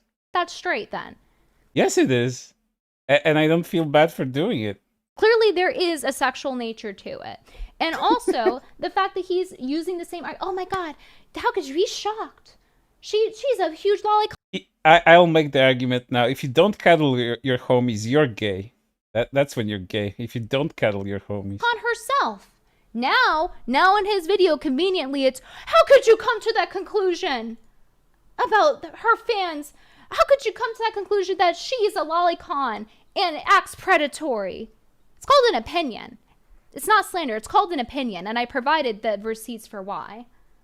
Hey, dude, you're a pedophile. That's my opinion. Stupid bitch. So, isn't that great that they can just retract the same evidence they use for their arguments whenever they feel like? How are these people supposed to save the Western world? You know, all of these groypers, all of these weird rightoids that say they are saving the West when they can't even properly address someone's argument, and they just make shit up. I'd really like to find someone like a political commentator that actually means what they say, and it's not just a huge fucking grift. That trad Catholic fucking dudes are the worst. You always find them with some kind of skeletons in their closet. There's a whole fucking culture surrounding debunking and uncovering what the fuck these dudes do.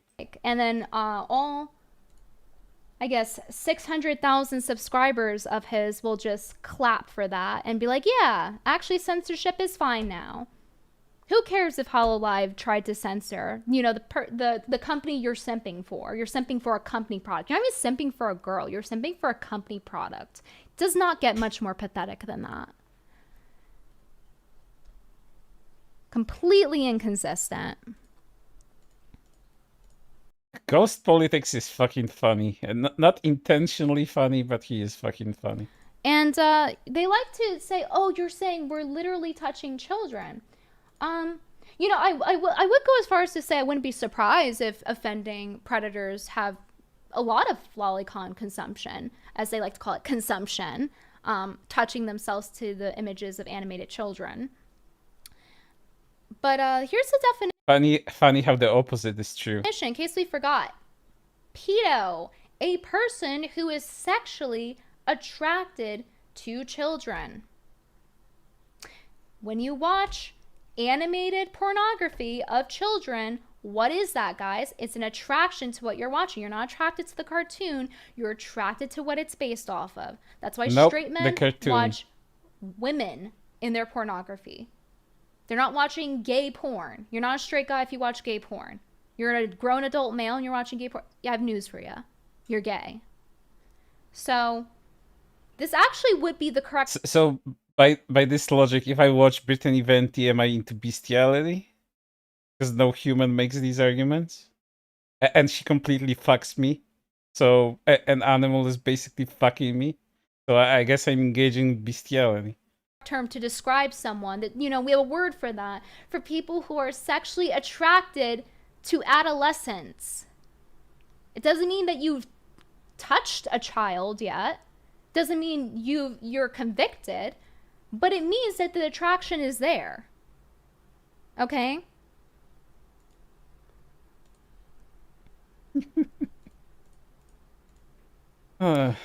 And like this lolicon stuff, it goes in the same category as like people who have...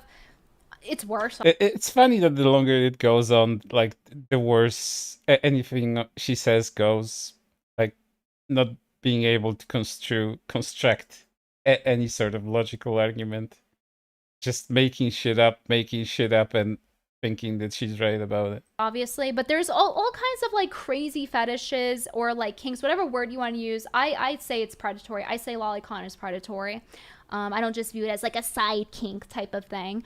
But there's a lot of things people are into, like popping balloons, having sex with cars, vor, guro.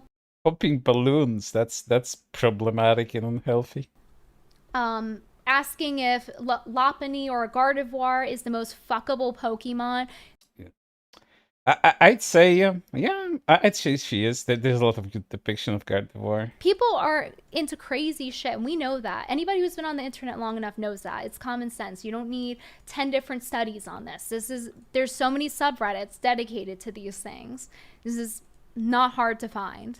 In fact, it's actually being advertised on Twitch at times, BDSM and things like that. I've done videos. I've done videos on it.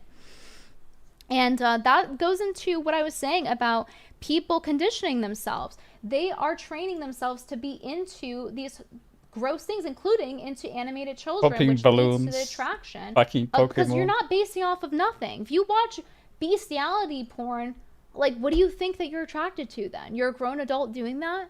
You don't have an excuse. You're not a kid. You're not discovering things or ignorant. You're a grown adult. Okay, and some kids are watching Lolicon, by the way, and that's how a lot of people also, they grew up with it, so that's also why they think it's okay. And the problem with that is, well, kids eventually become adults, and then they're attracted to children still.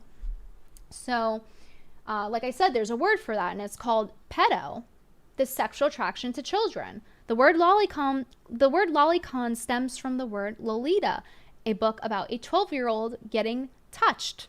Okay? So anyway, basically this article goes over how today's pornography is different because it's very accessible. And there's a lot of mental stimulation because there's a lot of variety. It's instantly accessible. And basically people find themselves going down the rabbit hole.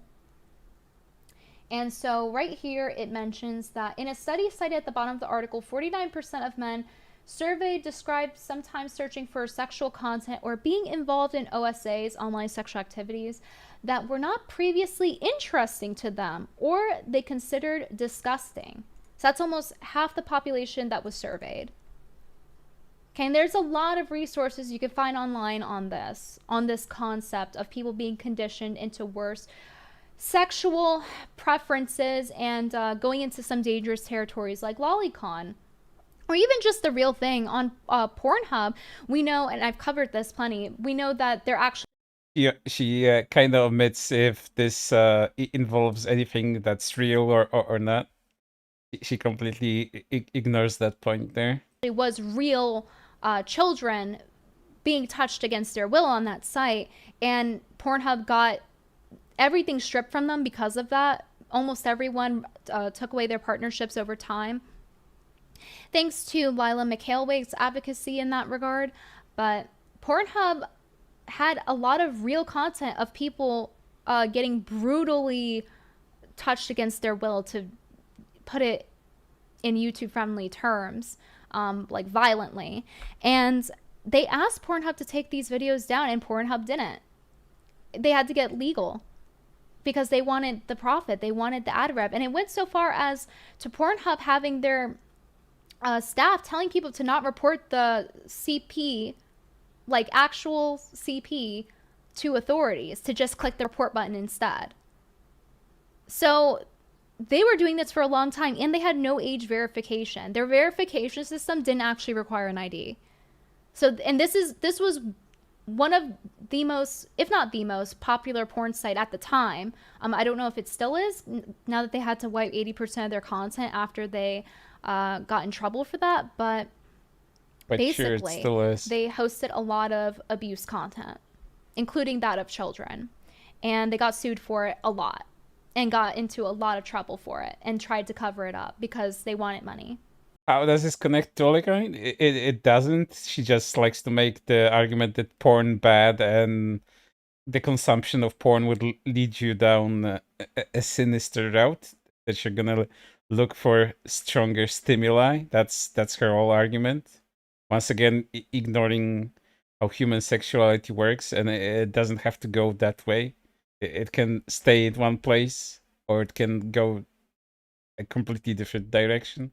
But for her, it's just a black and white thing. There's no nuance to this argument. So, that's what it leads to. That's what's being consumed. And you don't just randomly end up there. I mean, some people might have been watching unknowingly, but in some cases, there were comment sections with these videos I saw from Lila. Doesn't she do OnlyFans? I know she doesn't, but she might as well. She'll earn a lot more money from the simps that she already has in her fan base, and there's a few of those that would pay out of their ass to see this thing undress. Mikhail Waite's tweets, these comment sections would be guys saying like, oh, I can see she's underage and that's hot, like things like that. It was absolutely disgusting. Viewers acknowledging this. So they go down this rabbit hole because, like I said, you need a harder and harder hit. It's like any other addiction in that regard with the brain damage that it causes. We have a problem with guys. She's right in one thing. This is like the third stream I do of her, and each time my head hurts harder. So yeah, the brain damage from overexposure is real. So that is one argument that's real on her part. Basically being unable to get into relationships. Everyone talks about the incel problem. Why do you think that is? It's because porn is a replacement for intimacy. That's what it. Or sometimes you just want to jack off because you're horny. Hormones work like that. Sometimes you get worked up, and you need to release that, and then you just go on with your day because you're no longer horny. It doesn't have to be a replacement for anything. It is. Just like how Lolicon is a replacement for intimacy with children. That's essentially how it's being used and how it's argued to being used, actually, interestingly enough. But then somehow they make the disconnect. Somehow, fucking lolicons hate children. If you haven't noticed, if you haven't been in the community, children are absolutely despised, especially nowadays when those children cause everyone trouble because they like to enter not safe for work spaces and either go after the content that they're not supposed to be involved with, or pretend that they are adults and get other adults into trouble because of their actions. Lolicons absolutely fucking abhor any kind of children in their spaces. Between, oh, that doesn't mean you're not attracted to children, then it literally makes no sense. Absolute complete disconnect. And now we're at the point where fetishes are being normalized. Like 10 years ago, 20 years ago, liking feet was considered 20 years ago, you were fucking 6. What the fuck would you know? Fucking weird and gross. And now it's like, oh, that's vanilla though. And now you're getting called vanilla as a slur at that. So if you want proof of that happening, the proof is in the pudding. We see that people are getting more and more fucked up with their fetishes over time. We now have lolicons as a huge issue. Now, again, Lolicon was already big before she was born, before I was fucking born. Lolicons with millions of subs. For example, like Rev having 600,000 or Gouda having 4 million. Okay, like think about this, Venti. Which is more likely, that there's 4+ million pedophiles or 600,000 pedophiles for their audience, or that you're just fucking wrong? Which is the more likely? I know this is an argument towards like a majority, and it would constitute a fallacy in the logical sense, but which one do you think is still more likely? That there's so many fucking pedophiles out in the open, or that you're just fucking wrong about it? Which one is it? Tweeting virtual CP on the official Twitter account, which, by the way, Lolicon was banned as a term on Twitter, so that's interesting that Gouda's account's still up. And it's not banned on Twitter. Just looking up the word lolly and lolicon is banned, but to circumvent that, you just need to like put a dot before lolly and lolicon, and you're gonna find it anyway. So It's not just it's not gone from Twitter. So again, this is how far her research go.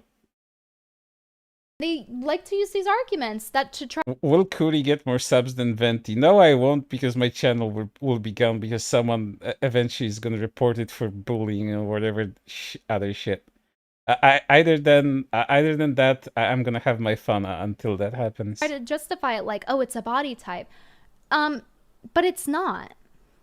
It's not a body. It's a body type in an art aesthetic, but again, once again, ignoring every single person that tries to explain that type. I mean, it is a body type, but who has that type of body? I think we all know the answer. A lot of petite adults can have that body too. So, you know, whatever.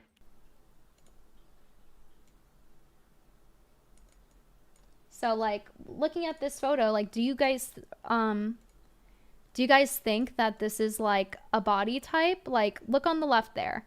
Literally based on a child. Not literally that child, but like the kindergarten outfit that children wear. Their proportions look identical, don't they? It's interesting, isn't it? It's almost like it's not a petite woman. Interesting. Funny that you can it's almost like they're find a petite woman like that too. Fetishize children. Or where's the example I gave in the video?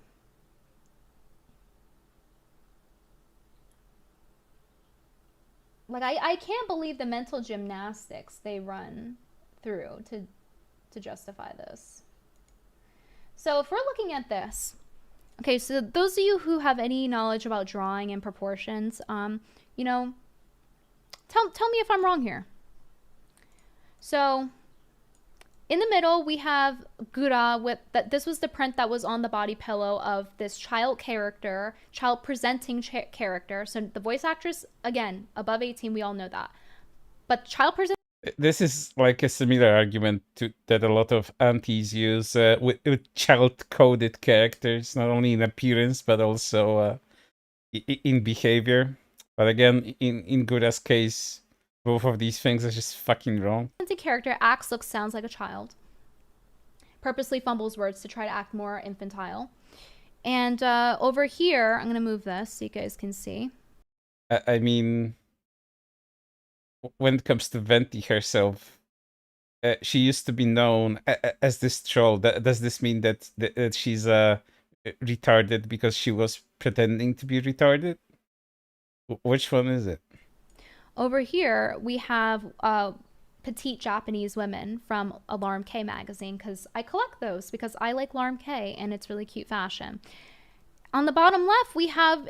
She has that one image that she likes to point out with from that fashion magazine, completely ignoring women that look a lot smaller with different proportions than that. But again, she has one image for everything, and it never needs to be updated to anything else, because that's the level of research she has for everything. An image of proportions and how they work as you age. Your head gets smaller as you get older. And on the right, we have a toddler, a literal toddler. So tell me, which one of these does Gura here look more like? Does she look more like the petite Japanese women over here? Or does she look more like the child proportions over here? I don't know, Gura doesn't look like any of these to me. She looks like herself. None of these are accurate. Interesting. It's almost like it's not just an art style. It's almost like it's based on the concept of children. So yeah, body type preference. Yeah, who has that body type? Children. Children have that body type. You're attracted to the body type of children, not petite women like over here, okay? Huge difference. Their proportions are like the adult ones over here. We see the difference. Anyone with two eyes can see a difference, especially me. I can see the difference with my two far apart eyes, okay? But I bet you can see it too. And so that goes on to my point about him bringing up earlier oh my God, how can you bring up I'm just putting my friend on the spot because he doesn't like to be put on the spot. toddler con? How can you bring up toddler con because it's so irrelevant? It's so irrelevant, guys. Bring up toddler con when she's literally proportioned like a toddler. I don't like the Gouda, bending of the rules of who has 4 million subs, is proportioned, has the voice up, and acts like a toddler. Retweeting Lolicon, retweeting images of her character in kindergarten costuming with the same proportions of that of a child. She's a very smart toddler if she can do all of that. That of a toddler. But ToddlerCon's completely unrelated. It's just anything. irrelevant. But some of the rules that they cite here, I think, are relevant. In the video, she shows literal ToddlerCon to prove her point. Oh my God, it's so different from Lolicon. Oh my God, how could she say that we're literally the same as ToddlerCon? We like little children that are 10 years old, not 4 years old. No, because you showed porn on YouTube. Badly censored porn. My bad. And you thought that's gonna fly. My bad, Rev. My bad. It's not irrelevant. Clearly, both are bad. And also, question. So using their logic, obviously I'm anti-ToddlerCon, anti-Lolicon. But using their logic of it's just lines on a paper that don't mean anything. It's just the meaning we're assigning to it, right? What's wrong with ToddlerCon then? Using their logic. It's not real. That's it. It can be disgusting. To me, ToddlerCon is pretty disgusting, as is Guro. But once again, it's not real. No one is harmed. And this is not meant for children. Shouldn't they be okay with ToddlerCon if it's just lines on paper? That's what they say. Lolicon's just lines on paper. Wow. But they draw the line at ToddlerCon. Huh, why is that? Is it because the implication is that you would be... Again, that's not Rev's argument at fucking all. He was making the argument that showed fucking porn on YouTube. Badly censored porn. Sexually aroused by a toddler? It's not the argument. By the imagery of a toddler? Like on Pixiv, where they have these images rampant of literal babies that you hold in your arms getting nutted on? Would that be it? Because it's bad optics? Oh, that might be why, isn't it? Oh, it's interesting. I thought it's just lines on paper. I guess it's not just lines on paper. I guess there is a meaning to it. I guess there is a reason why people touch themselves to content. It's almost like they do it because they're attracted to it, to the idea of it. And the word for that, being attracted to children, is pedo. But no, it's just lines on paper, guys. So be consistent. If you're going to say it's lines on paper, if you say Lolicon's okay, you also have to agree to be consistent in your logic that ToddlerCon's okay. And I don't... And no one's making that argument other than you. People that know that fiction is fiction know that both of these things are alright. Sure, disgusting in the sense of personal sensibilities. But again, if no one really is hurt by making that, then it's all fine. I don't think it's okay. I think it's disgusting, which is why we're making this whole stream. And personal disgust is not relevant to any sort of moral argument. But I'm just showing you guys their logic and how it literally makes no sense. Yeah, it's just lines on paper that look and act exactly like children that I touch myself to, says the Lolicon. And then they want to act like bewildered, guys. They act, and Rev has done this a lot in his content about me, by the way. They want to act bewildered when I point out that they're touching themselves to it. Like, oh my God, I watch porn for the plot. Oh my God, like, I would never touch myself to these images I'm seeking out of animated... Still adding arguments that were never made by Rev or anyone else. ...children getting nutted on. Oh my God, how could you say that? How could you point that out? Yeah, I get... That's just wild that I... Smug, dumb, and egotistical is a terrible combination, and that just adds to the grift. Especially if you just don't mean anything you're saying. Came to that conclusion. It's not like the only objective of porn is to touch yourself to it, right? It's not as if that's the entire point of pornography, because it's not art, it's porn. This argument again. See, porn is used as a replacement for sex. That's what porn is. You're using animated porn of children as a replacement for touching children. That's what it is. So these arguments about like, oh, what about video games? Are violent video games bad? Video games aren't used as a replacement for violence. And why? Why don't those two arguments correlate? Video games also have multiple objectives. There's not every video. Oh, and porn can have multiple objectives. It's just whacking off to it, right? Like you need objective-based gaming. Video game isn't a shooting video game. There are plenty of different genres of video games that are very popular, especially amongst women. So no, that argument actually doesn't work at all. Ninja. They will do anything to justify this. Do anything but go to therapy.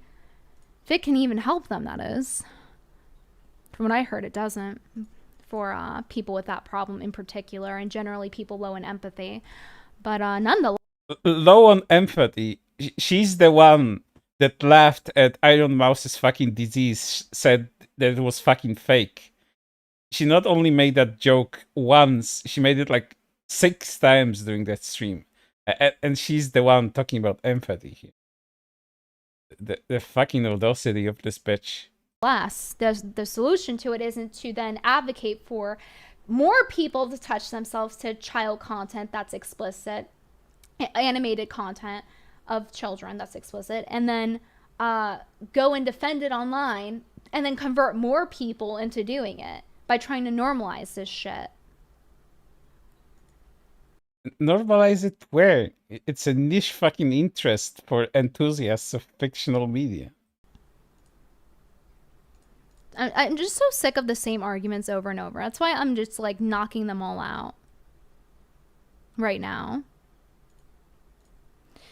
I don't know if you guys have seen this part from her chat is good. Shotcon is always either gay pedos or big women. I don't even know what the fuck that means. Brittany was that smart chick in school that you always wanted their group because she got the good grades on projects. I put a massive doubt on that statement. A massive doubt. As heavy as the sun. Yes. It's called the Boot Study. It's a little. I'm gonna give the premise that it's a little bit old of a study, but I found this a while back. Another comment. Damn, she is fine tonight. Damn, she is fine. Love the hair, Brit. Damn, she is fine. And basically, the person who wrote this was talking about DDLG, which is Daddy Dom Little Girl, which is when people, the woman acts like a child and uses like pacifiers and like general childification of themselves, and it's for sexual purposes for the guy. And I'm sure you could have the gay version too, but anyway. So they just do childification. It's become progressively more mainstream. And there's a transition there from if you're training a guy to be sexually aroused by child paraphernalia, you know, he's getting off to, or she is getting off to a binky and a bottle and roleplay is now... So what do you think happens? In roleplay in the privacy of your home is now also training to be a predator. When they actually see those things. And you might think that that's a stretch, but I'm going to read to you this experiment. So it's called the Boot Experiment. And it demonstrates basically that you can develop associations with objects and then become aroused by them. So the boot experiment was basically that they were aroused by seeing a photo of a woman's boot. And then after repeatedly seeing the woman's boot in association with sexually arousing slides, they eventually developed that association and would be aroused by seeing boots. Like even without the woman. Like they're now just getting that response because they developed that neural pathway in their brain to boots. So apply that to when somebody's wearing diapers, using a binky, You just said even without the woman. That means it's attraction to the object and not the person that's wearing the object. Etc., right? Same thing goes for Lolicon. If you're developing those neural pathways in your brain to be attracted to animated children, what do you think will happen when I'll be attracted to animated children because actual children are disgusting. they see them in real life? So I understand the study is from 1968, but it is based on psychology, and I haven't seen something that has disproven this. Because I haven't looked for it. I just found it and put it on Imgur. So this is a very common concept as well. You could just generally Google it, masturbatory conditioning. There's like hundreds, if not thousands, of articles and papers on human sexuality. So she's bound to have found. If she only looked, she would more than likely find anything that ties into this and goes further into explaining all of this. But again, why do any research? Just go on spitball. So that's why it's dangerous. It's not because the lines on paper are of real children. It's because of this. It's because you're encouraging attraction of children. You're normalizing sexualizing children. So that's the issue with that, and how porn can change your sexual taste that you didn't have before, as I demonstrated earlier. Just like her streams make me misogynistic, I start hating women. So she should be happy that her behavior is making me hate women. That's your accomplishment, society. You're making dudes hate women. I need a sip of my coconut water. I'm gonna sip and then a really good burp.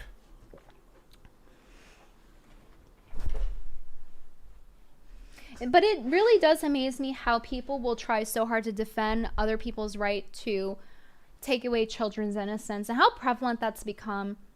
And the right to like, look, how do you look if you're defending and like will die on the hill of people being attracted to children? What kind of person would do that? Really makes you think.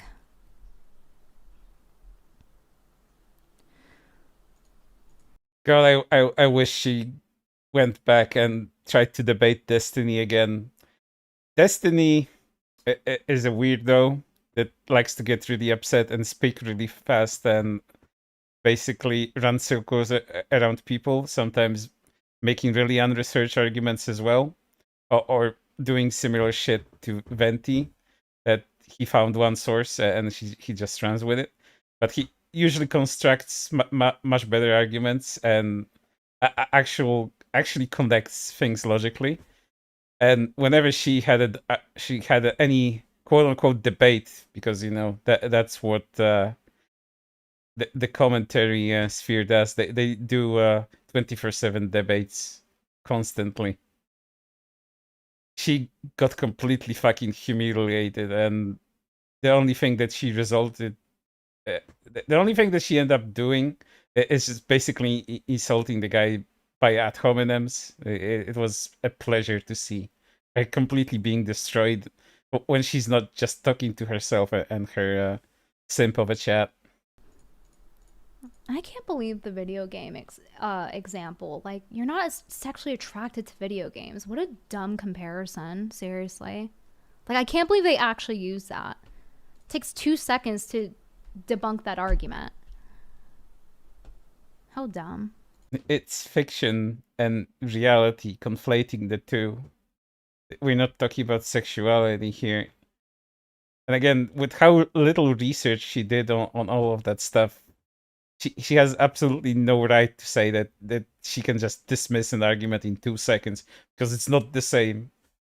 It's not fiction versus reality. Sexuality is different. And there is a gray area that I want to talk about as well, really briefly. So I criticize Iron Mouse, a VTuber that He addresses that too. I Sexualizes see. herself on stream. Like the minute I clicked on her stream, she's talking about girls like kissing and things like that. And it's like literally the first second I click on her stream. It was a clip that she actually found, and nothing that she fucking clipped herself. It was a clip that she found. I went through a lot of her clips, and it seemed to be a pretty consistent theme. And we know that a large portion of Twitch's audience is children. You don't have to sign in to see this. Again, this bitch completely ignores what Iron Mouse's demographics are, and Iron Mouse explained her own demographics. I even did a video on that shit. Any actual children are like in the single percentile of her fucking audience. Iron Mouse's content is not for kids. It's never been for kids. She completely chases out fucking kids out of her fucking content. And it's very much, it's not just like, oh, it's adult jokes or something. It's the fact that the avatar plus the infantile behavior, sexualizing the infantile behavior, it's not just the content itself in what she's saying. And it's very repeated, and basically it's a gateway for children to get into pornography and develop these unhealthy addictions that clearly fuck people up real good, guys, from what we can see. What led you to be so fucked up? Like, what kind of lifestyle leads to this? But I wanted to point this out, since people ask about the gray area. Plenty of examples. But she picks Iron Mouse, who she clearly knows nothing about. And also, she's going to get into a tangent here talking about child cartoon. Yes, ladies and gentlemen, this is what a child looks like. So, first off, if we go back to the neotenous image that we looked at earlier, let's just look up child to adult proportions. So, let's screenshot that. So once again, these are the proportions of a child. Okay? Look at the proportions. Look at Iron Mouse. Okay? We can see it's less child looking, right? I will say.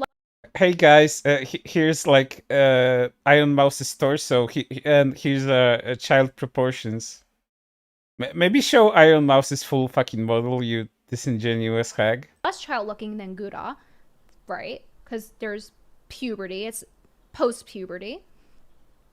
But the issue is here, not only are the proportions closer to this end rather than this end, and before you say, oh, it's style, again, this YouTuber, this VTuber, a lot of them do the high-pitched voice. I understand she had an illness and everything, but... An illness that she laughed at and thought she didn't have. It's very suspect that it coincidentally suited this type of character, and to the extent of how high-pitched her voice is. I also have immunity issues, severely so. I have to home cook all my food. I'm literally just now recovering from more hives on my hand. I took a Benadryl last night. Even when I'm trying to be safe, I get allergic reactions. I deal with severe immunity issues, and to the point where I can't eat things, right? So I understand. I am empathetic toward that. No, you aren't. You completely fucking shat on her and thought her disease was fucking fictional. However, I don't think that, in my personal opinion, I don't think that someone's voice goes that high-pitched from an immunity issue, coincidentally with their Lolly-esque character. And she also clearly like has an audience that she's pandering to, which is that of guys. And you can see it with... She has an unusually large female audience too.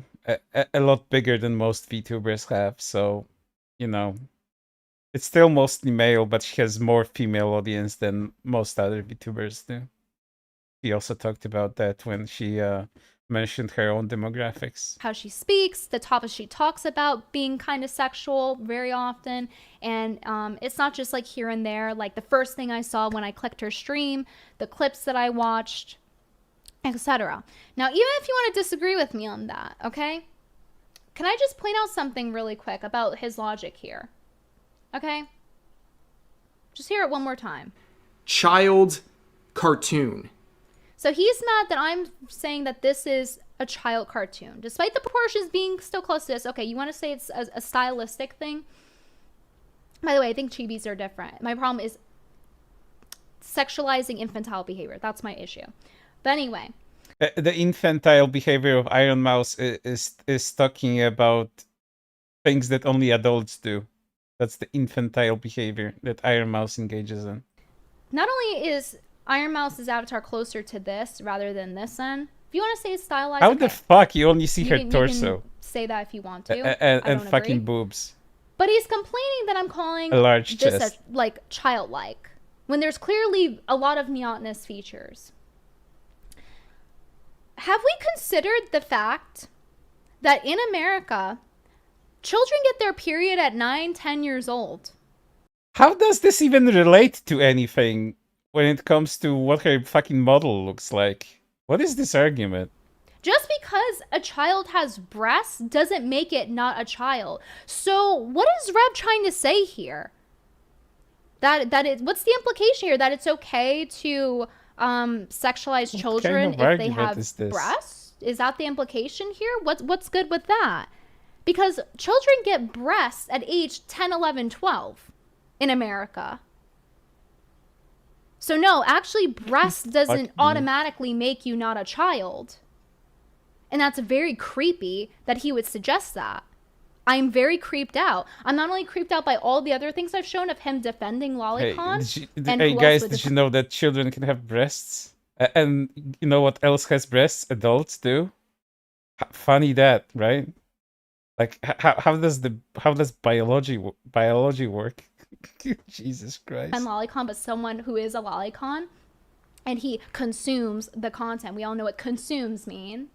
Consuming the content. But he's now implying that if you have breasts, oh, well, you're not a child. Actually, plenty of children have breasts, especially in America. And Iron Mouse is an English speaker. So, very scary implication there, very creepy. Yeah, the scary implication is that you're talking about child fucking periods and children having breasts. So I thought that was interesting that Rev seems to think that you're not a child if you have breasts. That's not what he fucking said. Do, especially nowadays with the food we're eating. So wonder why that is. So enough of this whole this petite argument. I want to punch people through the internet. Make it happen, please. I want those weird internet boxing fights, and I want them to be like co-ed.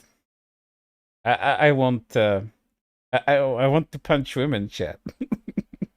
I can't say it any other way. I want to punch women like Brittany Venti. I have no other way to put this.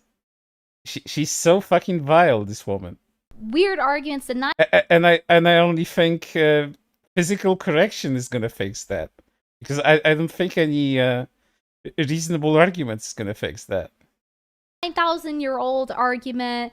The body type argument, when we know it's a body type of a toddler. They have a problem with toddler con being mentioned. They lose their minds. But then they use the logic of, oh, it's just lines on paper. But suddenly it's a problem when it's toddler. It's like no consistency with their logic. Where's your consistency? We've been sitting here for 1.5 hours. And the only thing that has been consistent is misconstruing arguments that people make. And putting things into Rev's fucking mouth that he never fucking said. That's the consistency that you have. And I just generally think it's disgusting, and this is a problem that needs to stop, or we're not going to have a society for that much longer. A society can only exist if we have children that are healthy enough to make it live to that next generation. And this is not helping it. Yes, normalizing it's the destroying sexualization of society. children is not helping, and it will destroy our society, and it's disgusting. And the reason people have lost their natural disgust response to this is due to the fact that anime has normalized it. And I'm saying this as someone who grew up watching. Anime has normalized the destruction of our society, guys. It's not even a misconstrued argument from her. This is what she said. This is contributing to the destruction of society. Watching anime, I've seen over 100 anime. Okay. Wow, what a fucking huge number. You must be the biggest anime fan. And because of that, people when they were kids grew up Let on it. me look they on will my defend it. And my there's anime cognitive list that dissonance, and I haven't updated since like 2014 or something. They don't want to realize the harm it's doing because they don't want to realize the implications and what it means that they're consuming this content and for their attractions. So in conclusion, it's causing brain damage, and Lolicon does actually do real harm to children. They're just simply strawmanning and misrepresenting the argument because they need to justify their addiction. I have 568 no, Brittany, I'm sure there are completed plenty of people who series don't look on at my Lolicon and anime actively list. defend it for the sake of free speech. Well, the thing And is, I the haven't Lolicons are updated banking it on the since naive people who don't 2014. actually know what it is, and they actually believe them when they say it's petite women. So then they'll go, oh, these woke people and like hating skinny women. I bet it's some fatso, right? So they're banking on that. They're banking on people being stupid and actually believing them. Because it's so normalized, and they post these like ooh woo wholesome memes when they know it's fucking bullshit. They're not patting a lolly, they're patting themselves to the little girls that act and look and sound like children, identical proportions to children.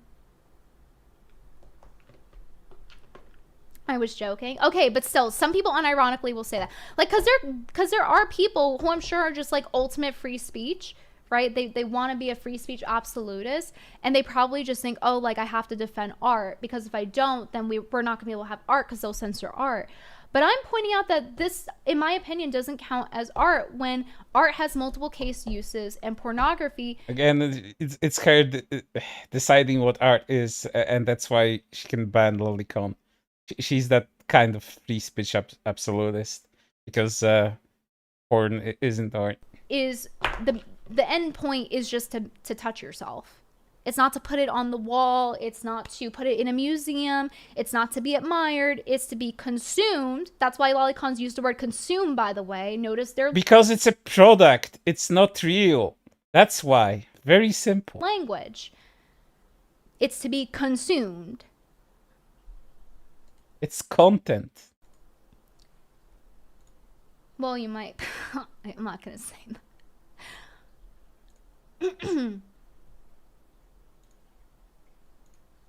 But yeah, like I think it becomes a problem when it's endangering children and it's being normalized. Also, I like after she completed this stream, like what was it, Sunday, something like that, Sunday or Monday.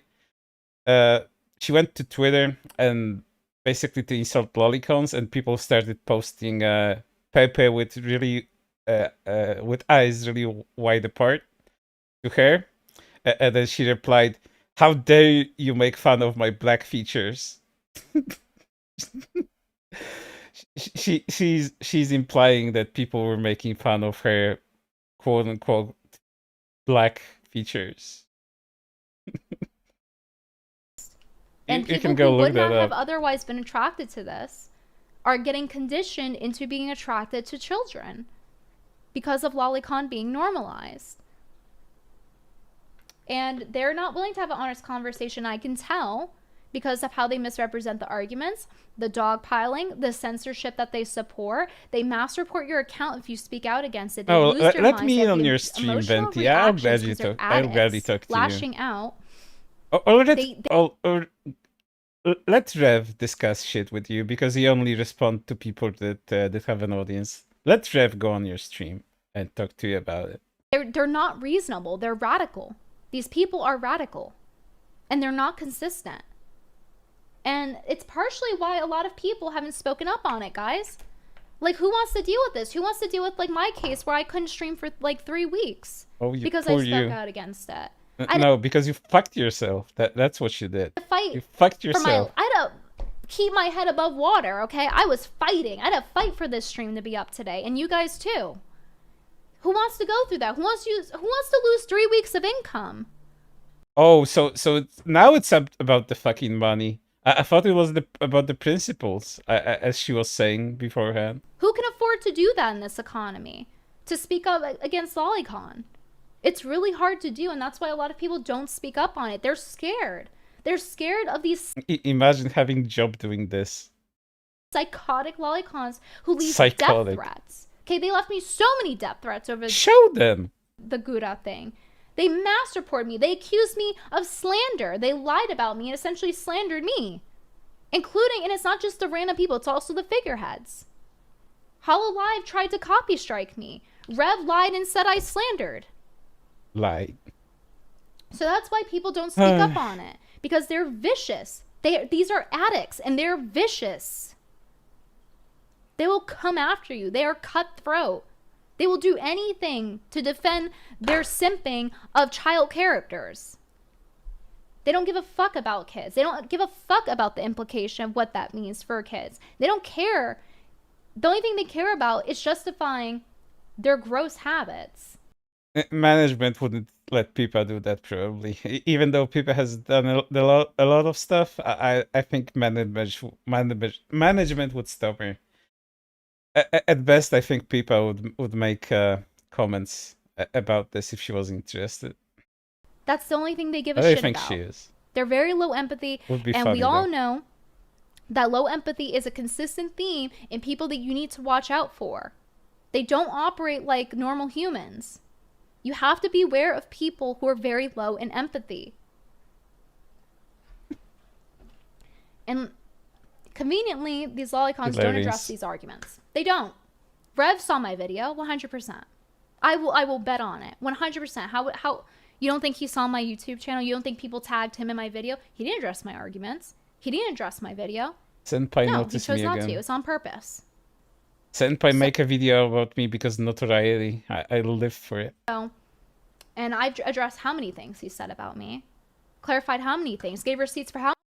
In total, she maybe showed like 1 or 2 minutes of Rev actually talking, and the rest was like putting words in his mouth and misconstruing everything that he says. That's how she addressed all of that. How many things?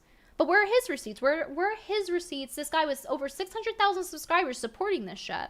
Jealous. Where are his receipts on me slandering? Where are they? One's on Ramble right now because it was deleted on YouTube. This is quite a mess, and it's one that's spilling everywhere. A hilarious mess, and I really hope that the people who are not brainwashed, the people who have not been conditioned to think that this is normal, understand what's going on and start speaking up about it. Because the lack of people speaking up is how it got so bad in the first place. It wouldn't have gone to this point if it was stigmatized again. They destigmatize they basically destigmatize the attraction to children. That's essentially what's happening here. We need to re-stigmatize this. If anything in the world should be stigmatized, it is the attraction to children. Lolicon has always been there, and it's never gonna leave. At least until humanity exists. I'm quite certain of it. That is what should be stigmatized. We should all agree on that. All of us that are not pedos should agree on that. So, us not speaking up about it for so long has allowed this to happen. It has allowed this to occur. The destigmatization of sexualizing children. This goes with that saying, if you're not part of the solution, you're part of the problem. So, I don't understand how people justify this.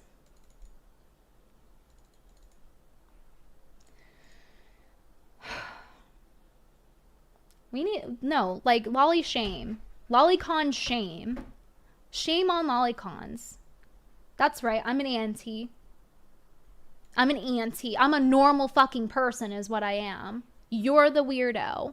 You're the fucked up one. You're the one who has been conditioned into some fucked up shit.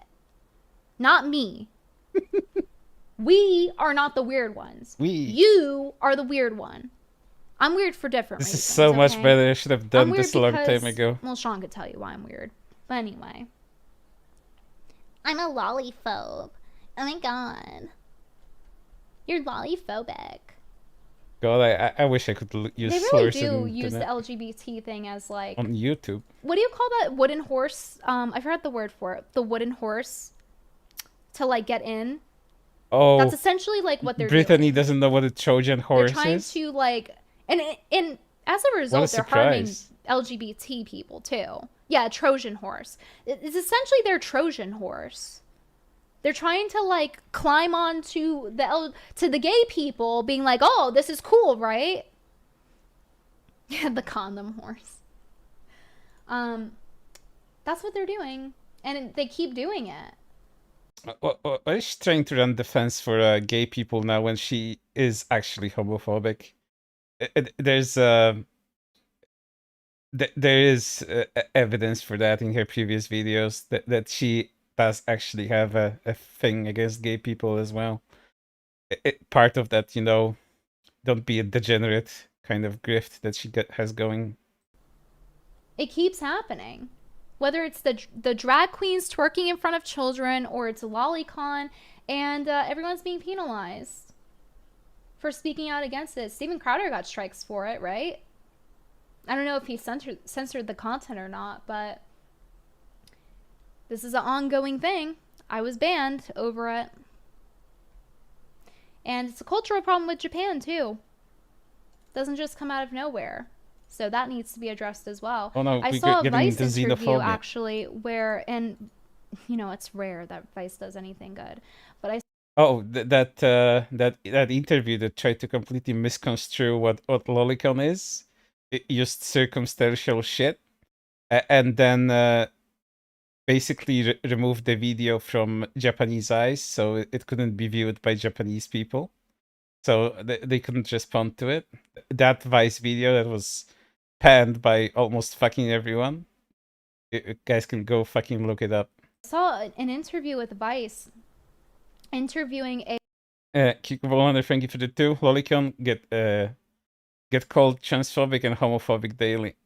a convict, like a child predator convict who is now out. Yeah, Lolicons also get called right wing for whatever fucking reason. When all of my fucking Lolicon friends are usually left leaning, and some of them are just libertarian or centrist. I have never seen like a stouch right wing Lolicon. I don't know where they get those arguments. And they asked him about Lolicon, and I don't know if it's safe for me to play the video or whatever, because you guys know companies get special rights that us normal YouTubers don't get to use for some reason. So like Nicki Minaj can show her ass to the whole world, but like if you use an image of someone that's like in a bikini, you'll get like age restricted. But basically, in this Vice video, they interviewed the convict, and he was like, "Yeah, I use Lolicon. Yeah." That's like who else is consuming it? It's pretty common sense. The fact that like you have to explain this. Yeah, and idol culture too. There's been a lot covering that. Basically like schoolgirls for sale. Japan is wild. Listen, I like a lot of things about Japanese culture. I grew up on it. I grew up watching anime. I grew up watching vlogs in Japan, learning about it. But there are some fucked up things that need to be addressed with Japan. It's not this like haven like a lot of people make it out to be, where it's so perfect. It's not. They have real problems that are very bad. Things that if they were here, people would be getting their pitchforks out. Fucking with children like that. And it's not, oh, all Japanese people. No, I'm saying, but there is a cultural problem. We have our own cultural problems, and they have panty machines, panty vending machines, okay? They have their own cultural problems. Their age of consent was like... Is that an actual problem, the fucking panty machines? 12 before. So... They really like to misconstrue the age of consent thing. You can't just go into Japan and consentingly have sex with a 12-year-old. This is misconstruing the fact that this deals with relationships between people of a similar age, not between minors and adults. But you know, again, proper research into that stuff would have yielded better results than just, going by hearsay. They have issues. It's just it's a simple observation. They have to have their own what is it, like the first and third train car is women and children. It's for a reason. It's because that's one of the most prevalent problems there is the groping. The women getting groped on the train, girls underage getting groped on the train. They have to dedicate cars to them. Oh yeah, you haven't been to New York fucking city trains. People do much worse on those. Of course, I would never work in New York, right? Because they just wouldn't fucking listen. They have homeless tents in there. But in Japan, I guess they'll follow the law.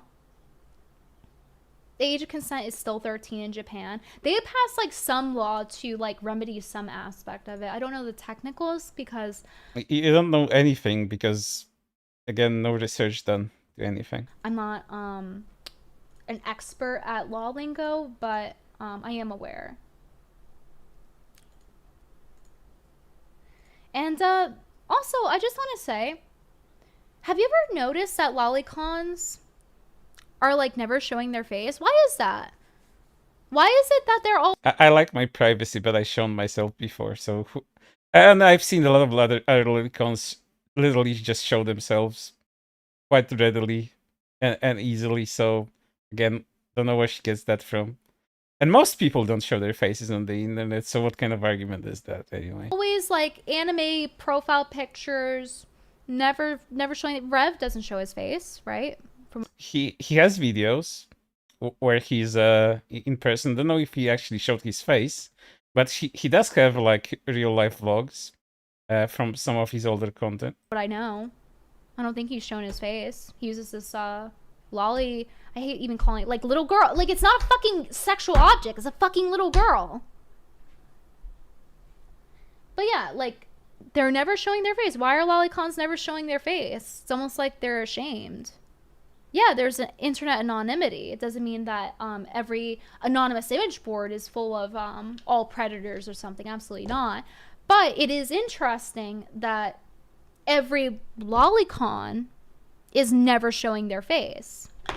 I mean, I just improved you by shoving Gura in your face, and we're all better for it. Now it's just the annoying voice without the annoying face. And I remember there was one in Sean's reply. Sean, if you have it, link it to me.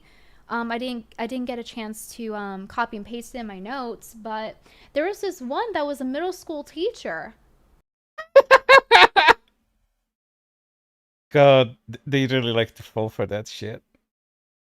Do I have a middle school teacher, or do I have a kindergarten teacher on my profile? I think I have a kindergarten teacher. Yeah, I have a kindergarten teacher. And they're a lolicon. I don't want these people around my kids. God. Do you guys want these people around your kids? They're sexually attracted children. You want them around your children? Middle school teacher screaming it's just lines on paper. How do you know Rev is a lolicon? Because he defends it endlessly. I've seen plenty of non-lolicons actually defend lolicon, like furries. Like some of the more based furries do that aren't lolicons, because they know fucking fiction is fiction. He uses a lolly avatar. So I'm shorthanding and saying this is a lolicon. He's someone who supports it. So people don't like giving out their identity? Yeah, they don't. But it, particularly with lolicon, isn't that interesting? If somebody supports lolicon and they use a lolly avatar, yes, I'm going to shorthand and say they're a lolicon. Especially when they're saying shit like, oh, it's not a child because they don't have because they have boobs. It's not like children. It's not like women go through puberty at 10, 11, 12 years old, right? Again. Sometimes 9 years old in America and get boobs. America. Logic is so creepy.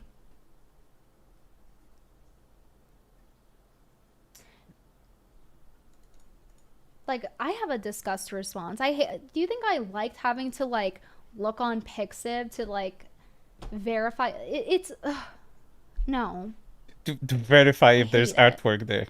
But I feel Yep, but I that's feel an artwork. obligation that I have to talk about it because everyone is scared to. Yeah, the obligation. Let's not forget that she was talking about, losing income, 3 weeks of income, because of her own fucking mistake. Or they just don't know about it. Because these lolicons are insane. They will do anything. They will slander you, they'll mass report you, they'll threaten you, they dogpile you. It's unlike any other group I've seen. Worse than woke people, honestly speaking. Even worse. Talking about cancellation. And then the worst part is they're not even honest about it. They pretend to be, a lot of these people like Rev, pretend to be anti-cancel culture. Pro-free speech. But they're clearly not. As shown earlier. Oh, I'm pro free speech, but if you get punched in the face for saying something, that again, those consequences, they come at you like a freight train. That's just part of it. Rewind the stream. I'll defend your right to say it, but the consequences of you saying it, that's something else.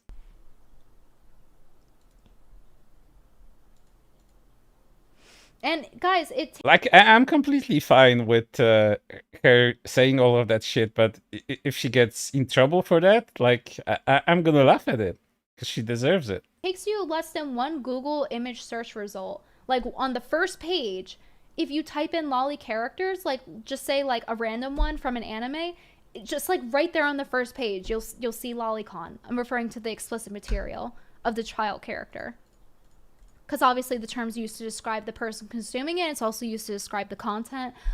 But it's right there. And it's right on Amazon too. You type in like any lolly character you think of from an anime, and it'll just be explicit content. If it's not sexual, then why on the first page of everything is it explicit content of these child characters?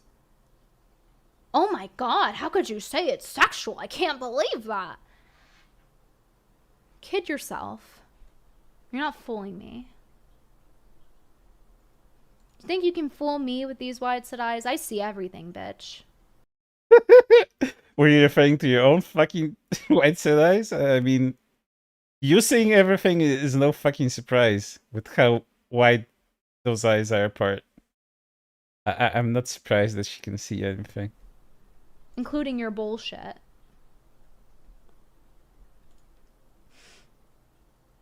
I'm not one to shame people for appearance, but she does that, and I'm gonna go on the same level that she does. I'm gonna call an ugly bitch an ugly bitch in this sense, because she's as ugly on the outside as she's on the inside. I already addressed that argument about they're attracted to the art. The art is based on something. If you were straight guy, you would not be watching gay porn. Simple as.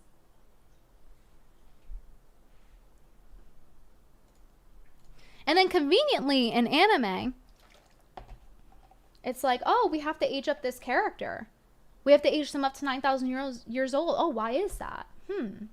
Why is that? Is it not conveniently, because there's many lollies that are actual kids in anime. The 9,000-year-old fucking lolly dragon, that's just a fucking trope for the sake of it can be for the sake of comedy. It can be like a plot-related thing. Is that the character is actually like a lollibaba and they're wise beyond their appearance, like what their appearance might suggest. That they're young and you'd normally think, oh, that's an inexperienced youngling. But no, it's actually a sage-like character. It's all the fucking tropes in anime. She would know that. Because, she's an anime expert. Over 100 anime series watched. Because it would be wrong? It would be wrong to sexualize the imagery of children in animated form? Oh. No, it's not for that. It's for the fucking trope. It's just for the fun of it. Because that would imply a sexual attraction to children, because it's based on a child. Oh, interesting. Lots of things to think about. Uganda, $2. Lines on paper, then type your address. Just characters on the screen, right? And jail is just a room. That's what I say. Prison's just a place, right? Birth certificate is just a paper. These fucking postmodernists, I can't stand them. They're so fucking annoying, and they make zero sense. Like, we don't really need to sit here and question the morality and ethics of if it's okay to be attracted to children. Fuck off. Go to jail. No one's going to jail. Magic sand, magic soil. Oh, it's actually fine because this country has a different law. I don't give a fuck. So mad. So mad and Spectral jealous. sent $5. I don't even want to look up what ToddlerCon is. You look cut tonight. Yeah, there's a reason I look cut tonight. It's not a threat. YouTube, thank you. During $5 super chat, looks can be deceiving, Brittany. She's actually a 900-year-old star dragon.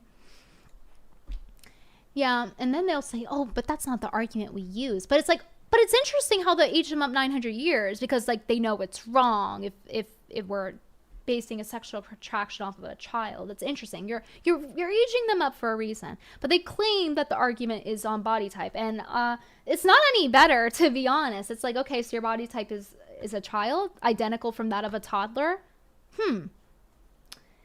Daughter of Palestine, $10 super chat. Keep making the pedos mad, Brit. Oh, they're fuming and they have really emotional responses. But guess what? I have cockroach energy. This is the... They have the real emotional responses. That the person that just yelled at the top of her fucking lungs. These predators... A lot of these people who are attracted to, I call them predators for shorthand because people say pedo equal predator, and the attraction to children is pedo. So these child enthusiasts, if you will, they want to deplatform me. They want to get rid of me, but I'm from New York. I have cockroach energy. You can't fucking kill me. Blue, if you're still in the chat, she's from New York. You know what to do. That's a joke, by the way, in Minecraft. You can't squash me. I'll survive a nuke. Keep trying to nuke me. I'll die when I feel like. I will leave the room when I decide to. I'll be in the fucking crack of the wall. Cockroach energy. You're not Darkseid, Phil. You don't have that long. You can't do anything about it. Sorry, only Darkseid Phil is allowed to have the big roach energy. Her career won't survive that long. Over the course of the 10 years I've been online, over the course of how many times you've deplatformed me, clearly I'm not gonna go away until I fucking feel like it. So deal with it. Speaking of people shivering in fear at my presence, I actually have a story for you guys. Sure. Let's hear it. The other day I was with Sean and we went to Starbucks, and you know, I thought I started gaslighting myself because that's what women do. We gaslight ourselves. Sean is the think before you sleep retard. So we always tell ourselves we're crazy because we're always told he we're also crazy. has a Twitter. Because we are, but we have good intuition, but then we get told we're crazy for it. So I'm in a Starbucks line and I order a pink drink. What else would I order? And I asked for coconut milk. And Sean pays for it, and that's relevant to the story. And so he buys me the drink, and of course he would. I get the drink, and I noticed that the bartenders are looking at me weird, and so did Sean, apparently. I didn't know that he noticed. I mean, those eyes, they were staring deeply into your eyes, one on the left, one on the right, going so far apart, they would be leaving the store. But the one checking me out, she was looking at me funny. I was like, does she know who I am? Does she hate me or something? No, you just look very weird. I was not getting, happy, oh, here's a random person energy. I was... How is this woman so ugly? Getting, question mark energy. It's just a certain look someone gives you, and people have... Holy fuck, this bitch is ugly. Recognized me in public before. Because I'm so famous. I'm basically a celebrity. Well, actually, you'll see why I say that. So I get my drink, and she stops me before I pick up my drink. She's like, are you sure you want a pink drink with almond milk? Implying that's gross. And I was like, I didn't order almond milk. I ordered coconut milk. And then she was like, oh, okay, let me fix that. And I fixed it, and they gave it to me, and the drink was great. Tasted good. I'm like, thank you. Would you like a doggy bag with this, miss? And so we're going to... walk out, and the barista runs after us, and she's like, oh, wait, you're Brittany, right? Oh my god, you should have told me. It's our policy that we're supposed to give celebrities free drinks. That sounds like something that never happened, but you know, that's just me. And if you told us, we would have given it to you for free because we're supposed to do that technically. Yeah, I usually think Starbucks just gives fucking free drinks to like Z-grade internet celebrities. Jesus Christ, that sounds like the hugest fucking lie. And yeah, my barista, because there was two baristas, so she was telling us, oh yeah, my barista friend was telling me, isn't that the girl who rants about Starbucks employees? Isn't that the girl who flames Starbucks baristas? Oh no, we can't get her drink right. So that's why she came to me and was like, are you sure you want almond milk? That's gonna Holy taste that, fuck, because that she didn't sounds want like to a be lie. flamed online. Like, the baristas are literally shaking in fear at my presence when I walk in the room. Because I've ranted so many times about Starbucks workers and them fucking up orders. So now when It's my favorite internet micro celebrity, Brittany Venti. walk into Starbucks, they actually know who I am and they make sure that the drink tastes good. And this is not the first time this has happened either. This happened Oh, she has so much spit in her fucking drinks. I posted the TikTok of it a while back of the person recognizing me. Press S to spit in her fucking drink. Because I was like, bimbo power. And they were like, wait, are you Brittany Venti? S to spit. I couldn't believe that. I literally, my presence, my aura has Starbucks baristas shaking in their boots. But you know what? I'll be fair. The drink was really good. She was nice to me. She did not refund the drink though, but Sean paid for it, so technically it's still a free drink for me. But she did make a good drink. She did check on it, but would she have checked on it if she didn't recognize me? That is the question. Does that kind of prove my point? It might. But I don't talk about the times where Starbucks baristas do a good job. And I just want to say that that was one time where she did put in the effort to make the drink taste really good. And I did appreciate it. It's that extra spit. The barista was probably chewing gum or something, so she got a little bit mint flavor in her fucking drink. Appreciate it. Sean said in chat, yeah, but The spits adds an extra texture to the drink. she apologized to you for making me pay. Yeah, I know. So, anyway, as I was saying, bimbo power. The bimbo Karen aura. No, but like, how am I in the wrong if they fuck up my order? Like, if I order a dirty chai, it should not taste like water. Is that a piece of dust? Like, how come every time I order a dirty chai? I'm not bougie enough to understand what the fuck she's talking about, and I don't even drink coffee. And I wouldn't go to fucking Starbucks to buy myself a drink. Like, half the time they don't know what it is, even though it was on their menu. And then it tastes like water when I get it. See, this is why I don't drink Starbucks anymore. I just drink black coffee anyway, but when I go to Starbucks, obviously I want to get a fancy drink, because, like, that's the point. So, like, I want a pink drink. I want a dirty chai, which is basically a chai with a shot or two of espresso. So, yeah. Apparently, I'm becoming infamous among the barista community. They're like, oh, God, it's her.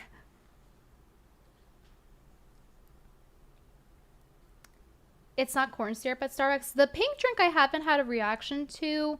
I don't get like the like frappuccino syrupy type of stuff. I get stuff that doesn't have that typically. It's like a matcha, for example. But yes, the corn allergy is a big issue when it comes to dessert. Which is why Sean makes chocolate strawberries so I can actually eat chocolate. Because otherwise it burns my throat. God, if this Sean person is actually her boyfriend, Jesus Christ, what a mess. Feel bad for that guy. Something about the way they process food, like, I react really badly to. I basically can't eat anything pre-made. Everything has to be made from scratch unless I just want to take the risk that day, which sometimes I get tired and I just do, and I'm just like, well, I guess I have hives on my hand for the next 3 days, like now. But yeah, I basically can't eat fast food. I can't drink soda. I can't eat most sauces. Like anything you could think of out of convenience that you would just like pull out and eat, I can't eat it. Good, you shouldn't have many pleasures in life based on your behavior. Because citric acid's made from corn, it's in most things. I can't eat any byproducts of corn. Like, funnily enough, the byproducts of corn give me a worse reaction than actual corn. That's what's weird about it. Does she So something about what they're doing. Does she actually do anything else in this video? Because it's been 2 hours in the video, and it's been 3 hours in the stream. So let me skip that. See if she actually says anything of interest, and then we can end, because I'm like 3 hours of this thing is way too much. And guys, they're doing something to the food. Can't eat most. I don't care for her fucking Starbucks stories. Have him make. He had. See, I cockroach energy until you accidentally put 1 drop of corn byproduct in my food, then I die. A lot more pop. Don't give anyone any ideas, Venti. Things and reading nature. Tuned. More of a masculine man. How about that? I'm not proposing. Hey, Kuri, have you seen what XQC No, it's true. said about Lolicons? No, but I doubt it's anything positive. I'm away. Yeah, okay. This is. I generally don't care what celebrities have to say about my hobbies. Don't worry about it. I'm not going to show you. Unless I can laugh about it. No. Oh my god, this level of cringe. Stop it. Some fantasize. Buy chocolate pizza. No, it's the bad New York pizza. It's the kind where yeah, she just rants about bullshit. And so on Twitter, she was thinking about quitting because she doesn't know she can, or it was implied. I don't think she said she would quit. It was implied from what I read it, because it was like, I only say people empathize more with like their, it becomes sad. A lot of things to cover. Yeah, you know, same time, same yeah, place. that's it. She doesn't say anything anything more stupid than she has already said during the whole thing. So I'm good with ending her career when it comes to this stream. Her career has been ended on this stream officially. There's very little things that she can do come off as worse than that. Let's put Gura back in her place. You did your job well. You streamed 2 days in a row. You're a good shark. And go back to the corner. All right. Let me put the music back on, because there was no music, because we had to listen to the other shark talk for 3 hours straight. I'm gonna catch up to the chat, and then we can end.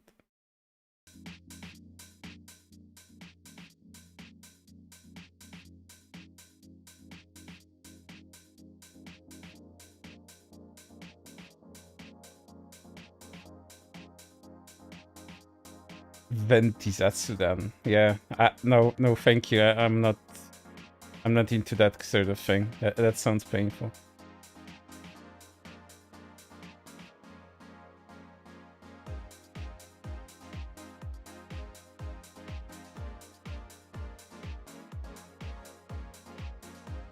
Yeah, adding the Gura dance animation, the small Gura, was probably the best idea I've ever had for these streams. I will never remove her from now on. She can stay there forever as far as I'm concerned. She works incredibly well as a censor tool, and she just has a lot of style, and I'm just not gonna remove that.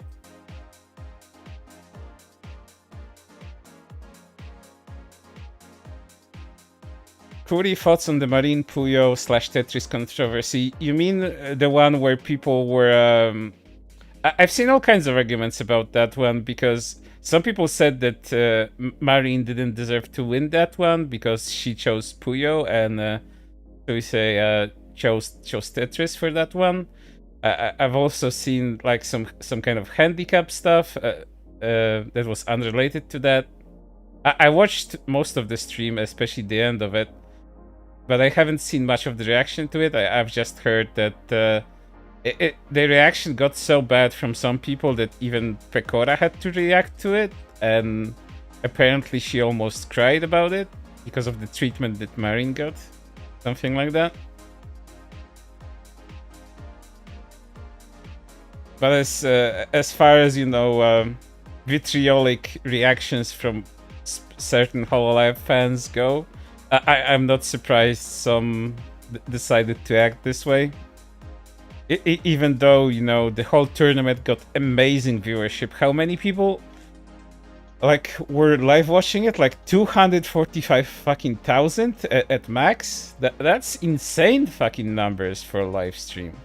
Insane for a streamer like that. I personally thought that Suicide was gonna have that one in the bag, but you know, I'm glad Marine won because Marine is one of my favorites.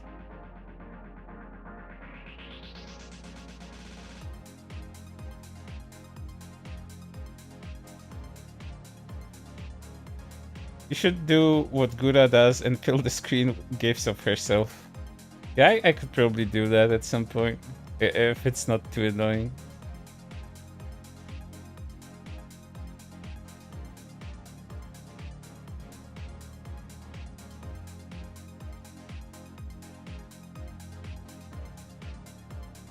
I wonder when the Face Connect girls are gonna have their own tournament. They had a small bound with Uno. That Uno stream was pretty fucking good.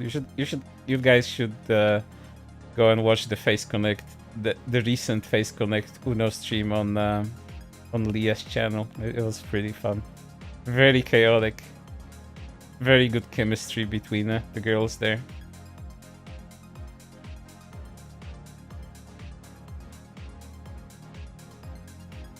I'm reading your chats. A lot of X's to doubt, a lot of S's to spit. Proud of you, chat. Top tier Lolicon. Yeah, that's why she has a Kiwi farm shred. She has done so much stupid shit over the years. It would be surprising if she didn't have one.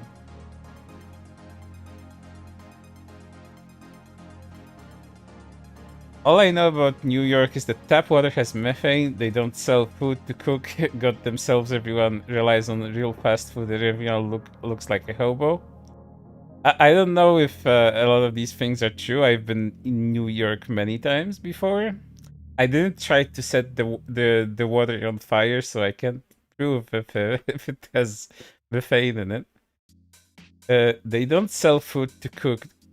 Got themselves. I don't know if that's true, but it sounds fake. For fast food, everyone looks like a hobo. I wouldn't say everyone looks like a hobo. That's a lot of weird stereotypes lumped together.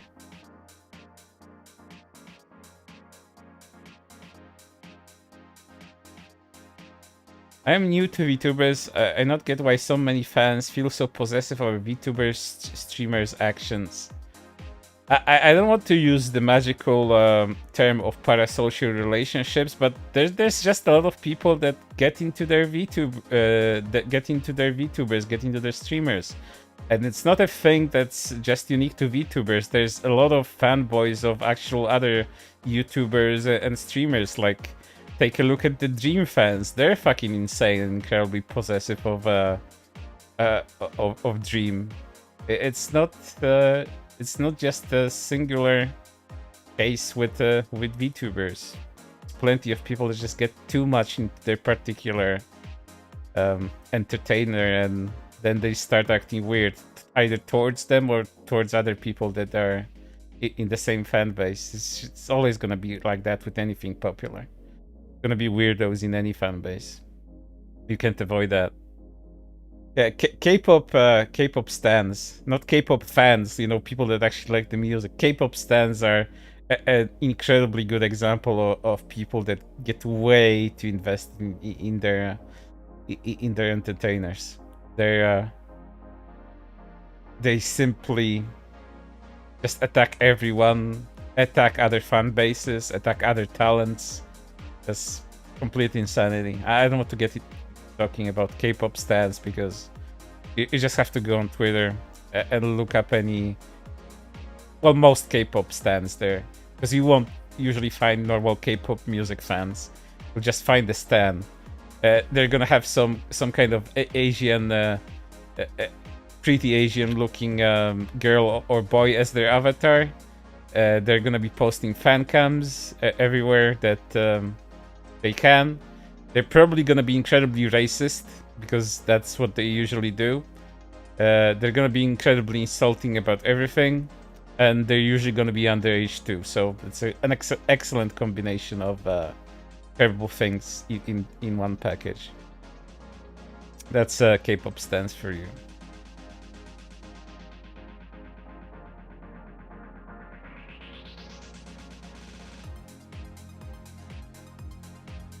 I'm normally not that active in chats, but Venti grinds my gears in an especially frustrating way.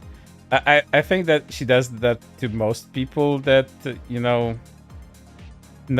that she's a grifter and that she doesn't mean anything that she actually says, and her level of discourse is so low that the only thing that she can do is just misconstrue people's arguments and make shit up, as she did through these last 2 fucking hours that we spent watching her video.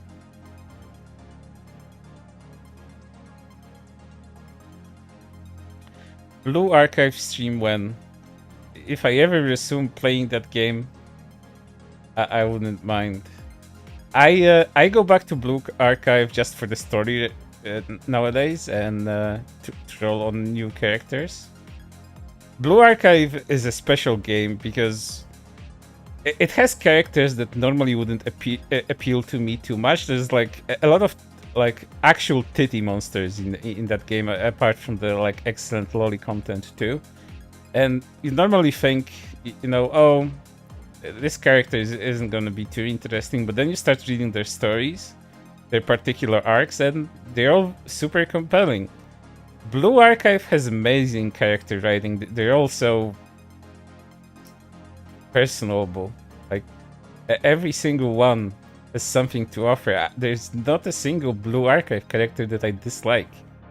All of them, even if they don't appeal to me on their appearance level, like on the physical level, they're still pretty good as characters themselves. They have interesting stories, interesting arcs, and the general plot of the game just keeps on getting interesting. So if you like pretty girls, if you like good stories told with good characters, Blue Archive is a good game to play. It's also pretty generous in terms of free stuff that you get, since it's a gacha game. And it's generally pretty easy to have all characters if you started pretty early, without even paying too much. I was a free-to-play Blue Archive player for the longest of time, and I managed to get all the characters that I really wanted, and I almost had like a full roster with all the characters ever released at the point where I quit playing and then just came back for new story updates and stuff like that. So yeah, it is worth your time, and probably also worth your money. It's pretty good, and it's just getting better and better over the years. Recently, like a few months ago, they had like a story preview, like a large story preview of what's coming next to the game.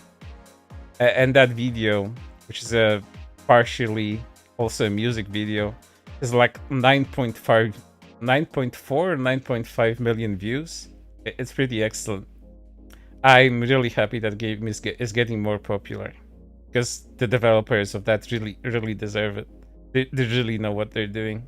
They know how to appeal to people. They really know how to handle their fan bases, and yeah, I hope they keep on doing well.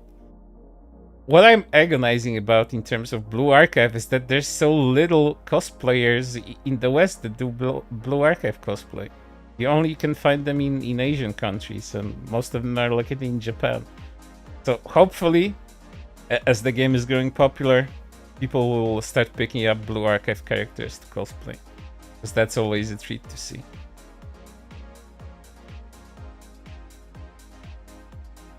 I play Precon JP for the Kuni and Hags.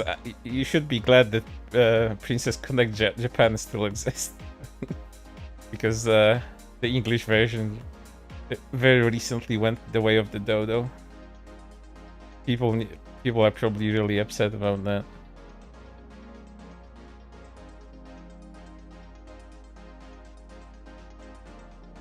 Are there weird Kuri fans? Depends what you mean by weird Kuri fans. There's a lot of weird people surrounding my account. There's a lot of people that want me to do specific things for them. There's a lot of people that think I owe them something for whatever reason. I just ignore them when they message me. There's a lot of people that want me to cover their stuff even though I'm not really interested in it. And sometimes they keep on messaging me. And I usually just ignore it. Because again, I pick and choose what I cover. This is not an unbiased sort of thing. I cover what interests me personally. And if I do cover it, I do try to cover it as best as possible as I can.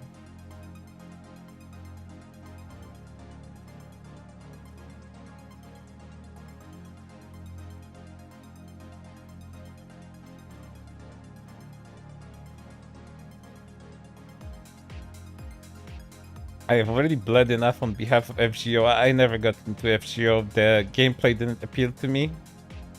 The story kind of seemed like not really my thing. It seemed kind of inconsistent from arc to arc. The characters are pretty fine. I like them in the pornographic sense more than in any other kind of sense.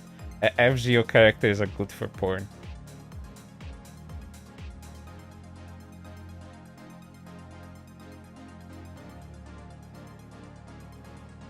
I want to try get a blue archive figure if they have one. I think they have a few official ones.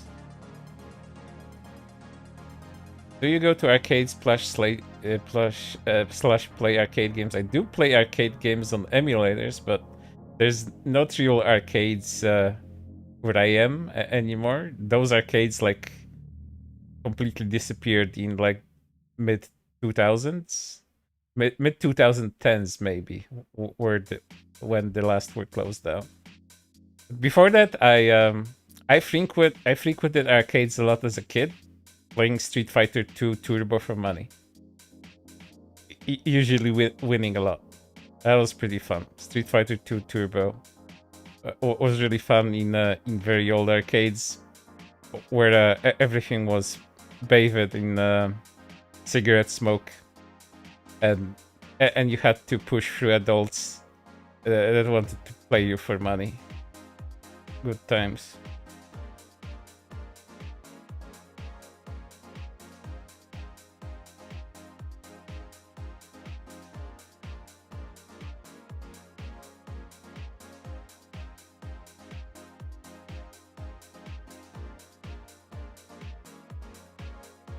Vor drama is funny.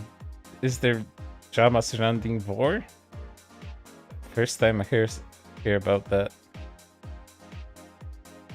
Oh, are you talking about Pumpkira? Oh, that's really what you mean. See, I've been sitting on the Pumpkira stuff a lot because there's a lot of stuff there to cover there. I have a lot of information. The problem with Pumpkira stuff is that there's too much information to actually go through. And I think if I want to have a stream about Pumpkira, it would like last 8 hours or something like that. Like the last Henry stream was like 5 to 6 hours. With Pumpkira, there would be a lot more for that because Pumpkira has history like spanning years. Henry, Pipkin Pippa's biggest fucking detractor, only had a history of like a few months, and he managed to make a name out of himself for a 6-hour stream.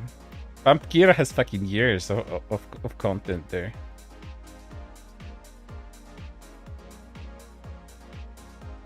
So yeah, I am sitting on a lot of Pumpkira stuff, I may consider doing some stuff about Pumpkira in segments at some point. But again, it all depends on if I have time for it or not. Again, this is my hobby. This is my work. I can't put that much time into a hobby. I only do that if I have the time to do so. I do hope Henry does more stuff in the future. That's not too destructive towards the talents, but actually pretty funny. There's some new VTuber fan lolcows emerging recently. A lot of them are centralized in Face Connect, if you can believe that. I know how strange Face Connect is attracting weird people. But there's a few individuals that are making a name for themselves in Face Connect's fan base. So the more they talk about their specific love for specific VTubers, the more content that can be made out of them if they decide to go overboard. Because a lot of them will. So we'll just have to wait and see how those eggs develop and if they hatch into something interesting.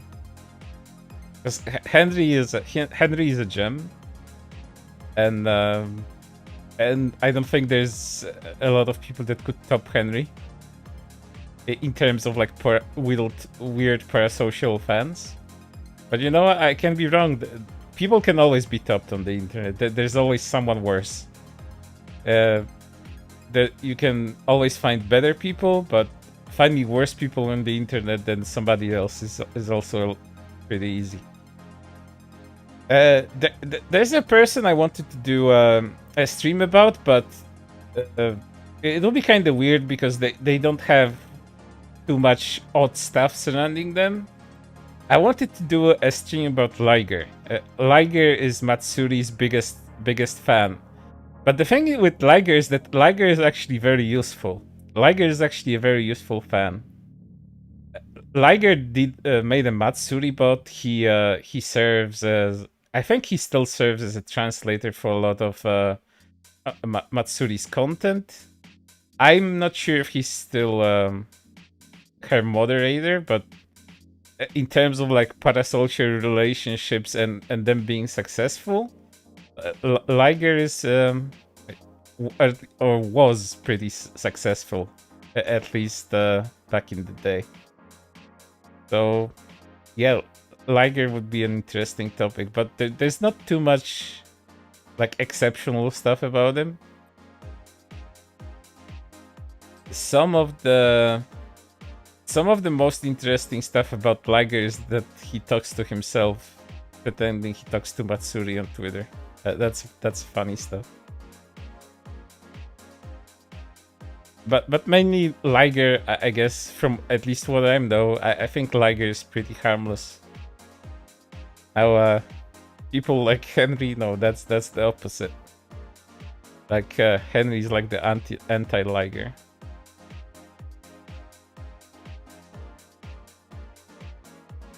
A video about Detroit Rin. There's so much things I would like to do with my time. Yeah, but the Detroit Rin is kind of just tangentially related to VTubers, so I don't know. It's just, you know, the same kind of weird grift when it comes to you know, culture appropriation, being that expat. I think she's an expat.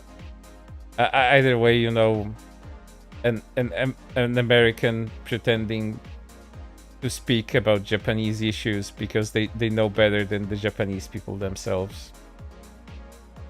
I think there are better people to do content about that because, again, she's just tangentially related to VTubers.